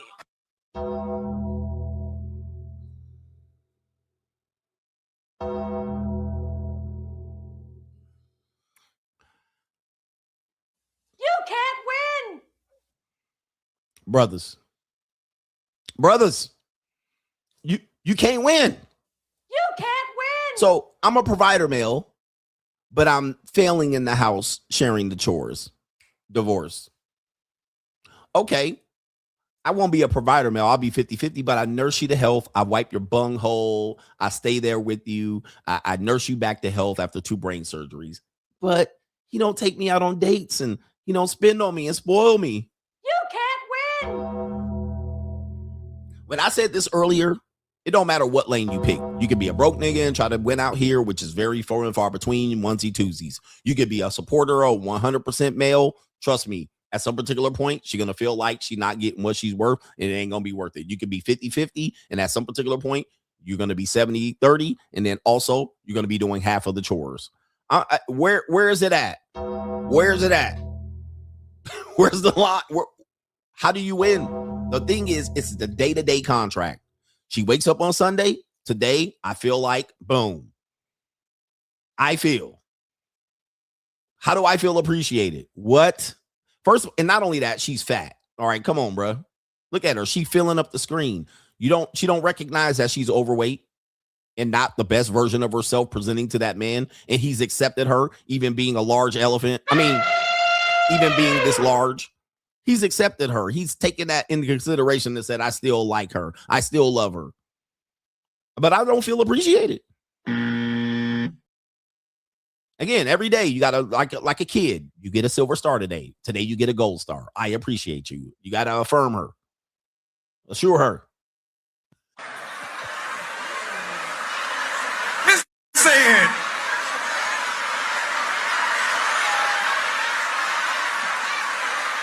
And you don't feel appreciated. Can't win. This is at the point that we have to acknowledge people's capacities. Because while you were in your season of being taken care of, he was the one doing the nursing back to health, right? And he could probably still be trying to regain his capacity for himself. For real. After spending his year taking care of you. And For dude, that what she said is perfect. He took time off of work to take care of you. He might not have the funds to be taking you out on dates. They think men have an endless money tree somewhere and an endless amount of money to be out here just spoiling them and taking them out on dates. And then when you do it, they still don't really know the cost of it until they have to do it themselves. Oh, that's money. Okay, he took me here and there. And then when you say it's $5,000, $10,000 worth of shit, they're like, oh, really? Wow. They don't realize that they have to do it. So they're just looking out for herself. So she had to even explain, he took time off of work to be out here. What makes you think he has money to take you out on dates? He's trying to recover from that himself. Just like you're trying to recover mentally and physically, he's trying to recover financially. And look at her face. Oh,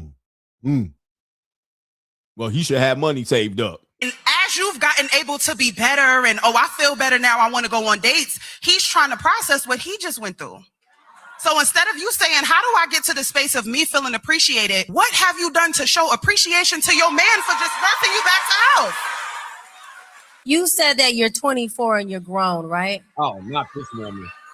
I think this is exactly where you showing your age at. I want to offer that you learn the signs of a good man.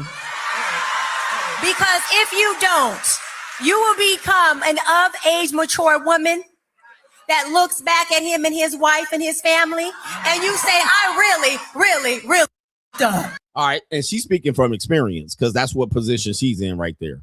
All right. She's speaking from experience. And that's what a lot of women end up with. They ended up here. I'm 40 and 50 and 60, and I'm still trying to date. Man, you're going to date Jesus Christ in a minute. All right. You got to date with Jesus. Let alone dating these niggas out here and these men and fucking with these YNs. You about to date the Holy Lord and St. Peter's and St. Paul and all of them saints. St. Nicholas. You're going to be up there in the upper room. Your next relationship is in the upper room. Your next appointment is with the Undertaker. Right? Talking about some dating and relationships at 40, 50, and 60. You about to be the upper room where Jesus. Shout out to Eddie Murphy in life. Please. Let me get to these super chats. But the good man, guys, I think women don't realize they have a good man until it's too late. Because there's no perfect man out here. So man is either going to be highly leveraged over here or over here. He's either going to be empathetic and sensitive, or he's going to be not empathetic and just selfish about life. Like, I don't give a fuck about these people. Or he can be like, oh, there's no few and far. There's nothing in between that. Okay. He's either going to be leveraged high on finances and less emotionally, or more emotionally invested and less on the finances. There's not much in between that. The guys that are in between are all married already. They're already picked. They already had enough of that, or the woman invested in him, or the woman believed in him, or she saw his potential. He was emotional. She built the nigga up and gave him confidence. And then he got there and he's supporting her, and they're both grateful for each other. Those people are still married. They ain't out here no more single. They certainly ain't single over 40 like that as a male. There's no guy. The guys that are like that at 40, they either earned it and say, I ain't losing to no goofy ass bitch. Taking care of these whores. All right. That's what he's like. All right, he already up there. He's like, why I'm gonna lose to this woman? So there's nothing. Them guys don't exist. Anyway, sad. J Flow says, I've been the nice guy and the dark side guy, and I always get treated better by the ladies on the dark side. He says it's an evil world we live in. Stay dark, stay winning. It's an evil world we live in. Let me show you a clip of a woman saying that. A woman says she met a nice guy, or a good guy, but he ended up being a demon. All right. And that's what I call the Bruce Wayne effect. All right. The Bruce Wayne of this issue. So this woman said the same thing, J Flow. You know why I took my stupid ass out the South, went up there fucking with them people? Because when I say I fucked around and found out, bitch, I fucked around and found out the hard way. See this nigga? He had the height on me, but I got the weight on him. I'm a thick girl. Shit gonna be quick, easy, simple. Gonna tap him out right quick. Nah, shit ain't gonna nothing like that. The nigga started off as a perfect fucking gentleman. I'm talking about candles going, R. Kelly playing. Go ahead, babe, do your shit. All right, cool, I'm doing my shit. He like, all right, my turn. Shit, all right, bitch, I'm from the South. You ain't finna tap me out, but go ahead. Nigga turned into a complete fucking demon. When I say this man was on demon time the whole time playing on my top, I'm thinking I'm plotting on him. Bitch had been plotting on me. All right. Man, that man turned the motherfucking R. Kelly off, blew the fucking candles out, blasted TG comments back there talking buku shit. Bitch, I turn around and look back. Where the fuck you get a ski mask from? And why the fuck you got your gun on my pillow on my bed? What that mean? All right. Anybody know what the fuck she talking about? All right. Who understands? The real problem is niggerism. That's the real problem. Nigga shit, nigga shit, nigga shit, nigga shit. Nigga shit, Anybody understand what the fuck she's talking about? Nigga shit. I think she was making sense. Nigga shit. What that mean? All right. I do know what she was talking about. He was a gentleman, but you know, he was a good guy in public, but a whole demon, a bad guy behind the scenes. And what she said is she underestimated them. I think that happens a lot. That happens a lot because you're laissez-faire, you're a gentleman, you're good, and women think, oh, he gonna be easy. I'm gonna show him a thing or two. Even when you're older in experience, even when she's older in experience, even if she's young in experience, they think, oh, you're a nice guy, I'm gonna run all over you. And then you show them the dark side. You show them the Bruce Wayne, and you like, uh-huh. Now you behind them, sweating on them. Now you just sweating gallons of sweat on them. And folding them up and getting that neck and pulling their hair back and handcuffing their ass to the bed and shit. And be like, you ever tried this? Right? And all of a sudden you slap it on their forehead like you right on your forehead. All right. And she's just looking up at you like. See, the thing about women, let me tell you, man, they hardly will ever vocalize disapproval. This is the difficulty with them. They hardly rather vocalize disapproval. They just go through it and then they disapprove later. That's the difficulty with them. Then they's like, oh, I didn't like the way that went.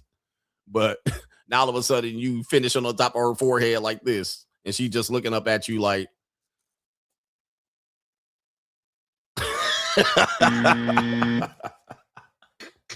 And then they think about it later on. They go to sleep and wake up. It's like, damn, did that really happen? I don't like that happened. All right, anyway, she done turned around and got all kind of shit done to her and shit. I like all to right. get dominated. You done got behind her and stretched her mouth out.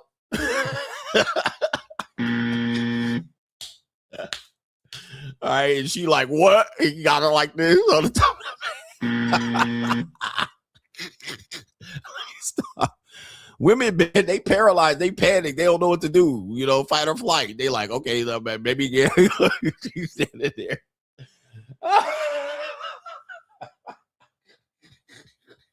Let me stop.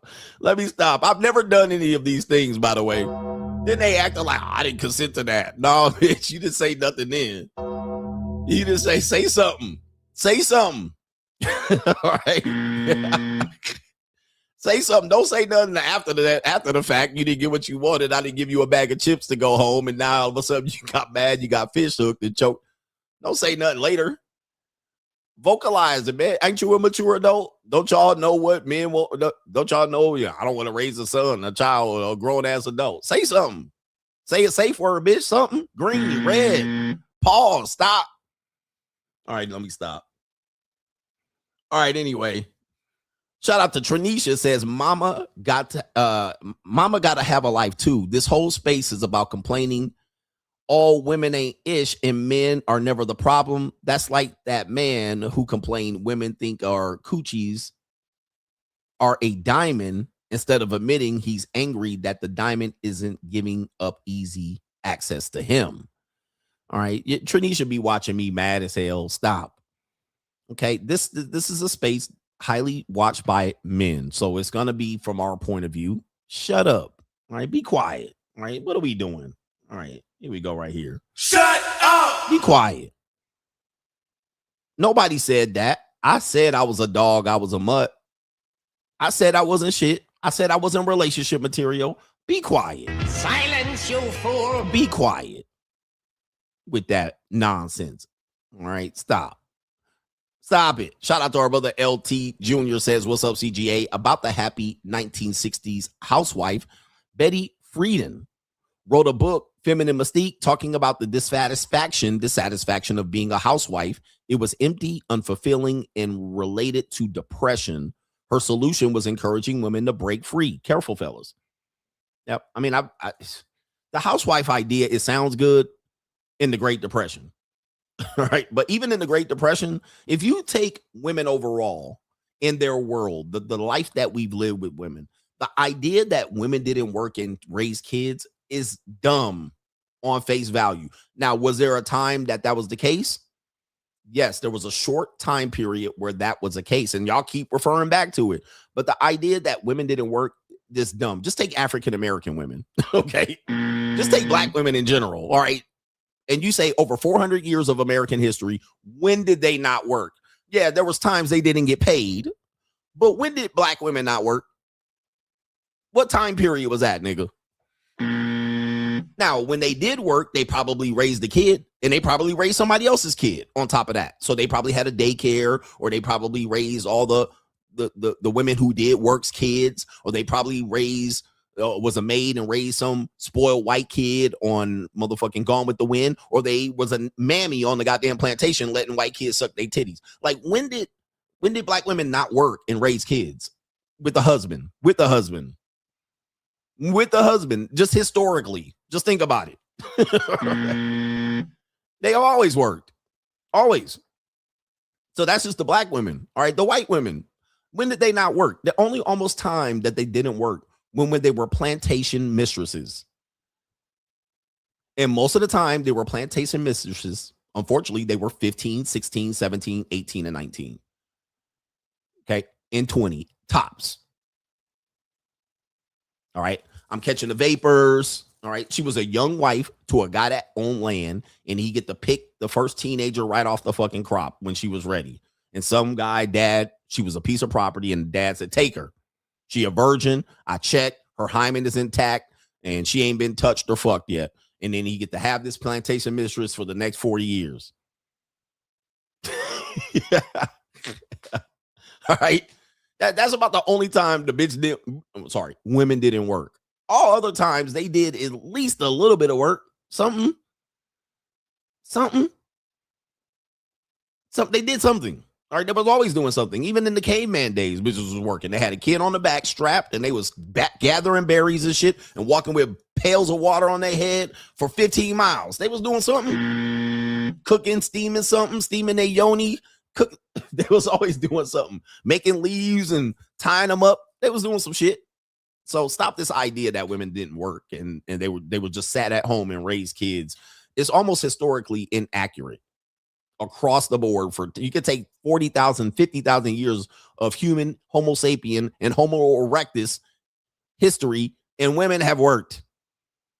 They was doing something. Most of the time, they didn't work because there was a goddamn saber-toothed tiger on the loose that was going to gnaw their ass if they left the house and stop beating motherfucking clothes on the side of a rock. All right, and so they would rather stay over there. Right? Or the saber-toothed tiger go gnaw that ass. But they was always doing some sort of contribution. The idea that they were just sitting around raising kids and feeding them graham crackers and breaking graham crackers in half and motherfucking slicing up apples and putting celery and raisins and peanut butter on it and call it ants on the log. The idea that they was doing that is ridiculous. Right? Anyway. It's ridiculous, bro. And I can see it somewhat, the idea that that's how men control the women.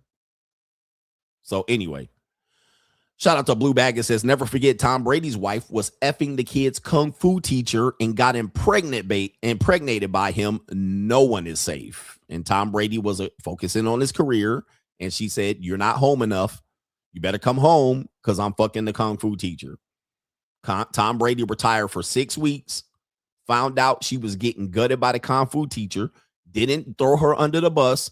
He just dipped and went home, went back to the football team. He was like, fuck that. All right. He stayed home and found out she was getting impaled by the Kung Fu nigga. And he was like, okay. All right. But he didn't throw her under the bus neither. Caitlin says, I thank women today that they're only sex only chicks. He says, while dealing with women casually can frustrate us, we'll only be more frustrated with them in relationships. Just rent, never buy, just lease, never own. Shout out to Caitlin right there. And you say that as it's a sad thing. Right. I think deep down inside, niggas really be wanting to own these women. And I get it, man. Once you hitting the guts and you digging them out and you feeling them, you going raw and you hitting the guts and you feeling them and she kissing on you. She giving you the girlfriend treatment. She's giving you the treatment that she likes you. And you're like, but what she's giving you is the client treatment. What she's giving you is the treatment she gives to the next nigga. Everything she does with another guy in a relative short order before she did it with you. And she's going to do it after. The way she kisses you, moans, hugs, when you squeeze her lungs, all of that shit. The way you fold her up. Like, she does that to someone else. She did it with that guy the day before, the week before, 2 weeks before, the month before. But she's batting her eyelids and she's cozying up to you. She's cuddling with you and she's putting her nose in your neck at night and sniffing you and telling you how handsome and great you are. You got the championship dick. Somebody else is that nigga last week. Right? Last motherfucking week. Same thing. And now what'll happen is what you'll do is you'll be like, well, you know, we're feeling a certain way. You know, emotions will get the best of you. I'm feeling that. I'll take you off the market and I'll treat you. And what she'll say is, I really don't want that. I don't want that type of relationship. I don't think I'm ready for that. I don't want to settle down. She might even convince you that you don't want that. And then you'll be like, why doesn't she want this? Why does she want to just be with me? Or she'll be with you, but she's doing some shit on the side. How could she do that to me? Because she's our girl. She's not yours.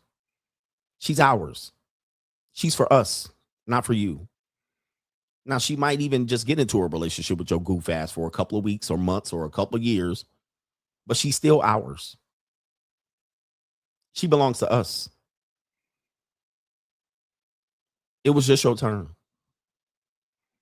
So deep down inside, niggas say shit like this, the whole rental thing. I think what men still feel is that they want to be loved in a special way. Love me in a special way. I had one of my girls that I saw in Thailand. All right. She follows me on Instagram. I follow her. And I saw a post that she had. And this is what the post said. The post said, and she was a bar girl. And so the post said, the men say, hey, I think we have something special going on. Can we have something together? And then the response for her, yeah, you can be my client. Just continue being my client. This works out. Meaning she has no intentions of, she's giving you girlfriend experience. You're catching feelings. You're trying to proceed to go forward. And she's like, you're just a client. Okay. I'm not settling down. I'm not looking for that. I'm enjoying my youth. I'm just enjoying these experiences. When I want to settle down, I'll tell people when I want to settle down. Until then, you're just a client. Play your role, nigga. Know your role and shut your mouth. And when you just do that, you just got to realize that unless she's pining for you, for a relationship with you and all that, don't offer them shit. Just dick, bubble gum, a couple meals and all that shit. Just offer her, have a good time with her, a couple of days with her, a week, an hour, a month, and then keep it moving. Find out who's next. Who's next? Next one up, nigga. Next batter up. Don't get caught up out here. Don't stop your love. Ooh, ooh, ooh. But the problem is they give us love. Like they make love to us like they love us. They kiss us like they love us. You know what I mean? They hug us. They look at us. They cuddle. And you're like, this is everything. These are the signs. Maybe I'll make her. She's still dedicated to these fucking streets, bro. In these streets. She's still looking for a better option. You're still just a client. She fucks everybody like that. Can I give y'all another one? I had a girl that was OnlyFans girl. She told me, oh, daddy, I love you. All right. She probably watches me too. She still watches me. I love you, daddy. You're the best. She would do things to me, and I'd be like, boy, she really, really must like me. Then I found her content. She was doing the same thing to them niggas on the screen. I was like, wait a minute. You doing the same thing to him. I didn't have the stomach. I'm watching the content. Do you have the stomach? I'm like, you doing that to him, but in the parking lot. You doing that to him, but at the airport bathroom. Wait a minute. Do you have the stomach? She sucks everybody's dick like that. She kisses everybody on the lips like that. She opens her legs to all the guys like that. Everybody she fucked. Don't think you special, nigga. She ain't doing nothing special to you, nigga. She does that to everybody. Okay? Wait a minute. I thought you rolled me like that. Now you riding him like that. And you look more happier. I never seen that smile on your face before. Yeah, it was a dark time in my life. It was a dark time. I really didn't enjoy it. It looks like I'm enjoying it. Yes, it does. But I really enjoy it with you, Daddy. Oh, really? I'm special? I just wanted to say thanks. I'm glad you came along. Oh, my goodness. Partner. That's why I never believe a woman's words. Just I don't for believe you. what women say, bro. Because you're my special friend. You're my special friend. And he was not my special friend. I look happy doing it, but I wasn't. Ass nigga. You're my special friend. I never believe a woman's words at all. I'll be like, yeah, bitch, yeah. Sounds good on paper, nigga. It sounds good on paper, but shout out to Francisco T. He says, thank you, coach. Shout out to you. Chris Mack says, even Michelle Obama don't like her good man. And he was the president. Free agent lifestyle for life. That's a co-sponsorship. He was the president, and Michelle Obama still throwing Barack under the bus. I'm rich, bitch. All right, yo.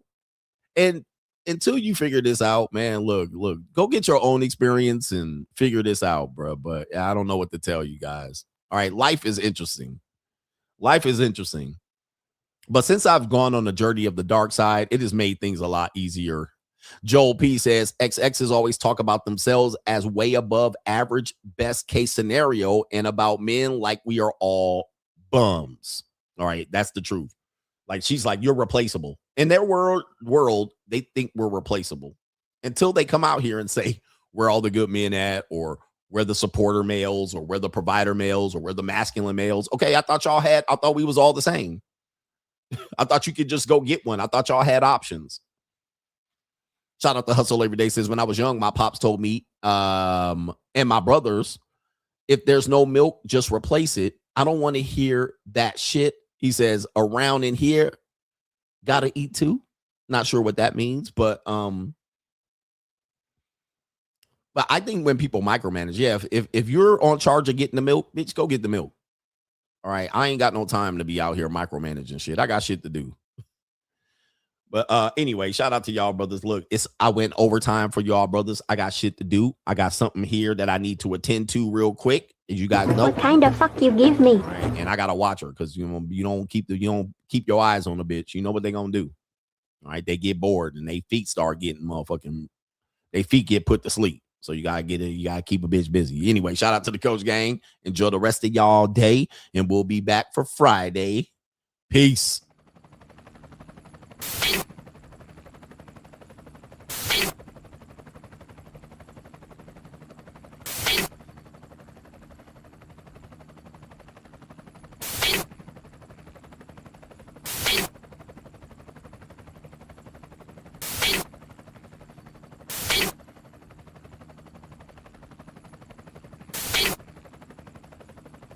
And you're in the Desert Storm bunker with Hollywood CGA.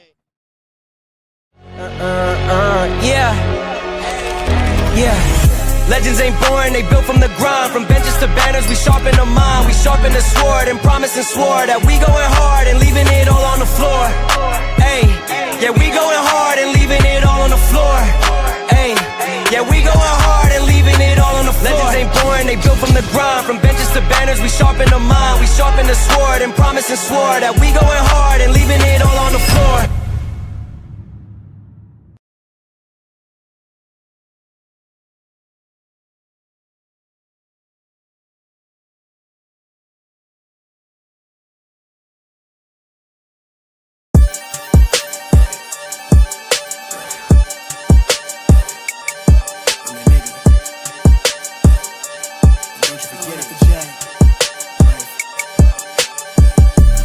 Vibe blowing at the jack. Got the loud jumping at the bag.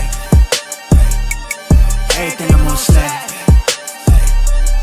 Everything I do is got the bands jumping at the bag. Vibe blowing at my jack. Got the loud jumping at the bag. Everything I'm on slack. Everything I do is got the bands jumping out the bag. Another milestone, look at that. Paper boy on my paper route till I'm 6 down on my back. I'm an old soul like my dad. My old girl's still a fan. And yo girl at the live show, so don't act like I ain't the man. I'm kicking my feet up, get frank like Aretha. I'm calm but I'm teed up, just flip me a stack. The re-up just doubled up off of the muscle, I stuck to the task. They see me, I'm troubled, I'm bubbling up till it's stuck. And they want me to stay where I'm at. I'm good everywhere that I'm stepping, my presence is crucial. You know that this shit not no trend. On a big wave, I'm controlling the tide. Snake eyes when you rolling the dice. So with the stakes inside, I could never take another nigga advice. They can't reach the sky, I'm aiming up high. I just wanna know what it's like. Y'all know what it's like, I come from outside of this. Out the quicksand, I'm the big man, doing big things. Cop a big change, up a state lines, doing stage dives on cam. It ain't no limit to my vision. Check the temp, I'm on fire with it. Got the bands jumping out the bag, Prosecco on ice. I'm nobody nice, gon' run up a check. Demand my respect. I'm doing the most, I never quit. They want me to quit. I'm good as it come, I'm good as it gets. Vibe blowing at the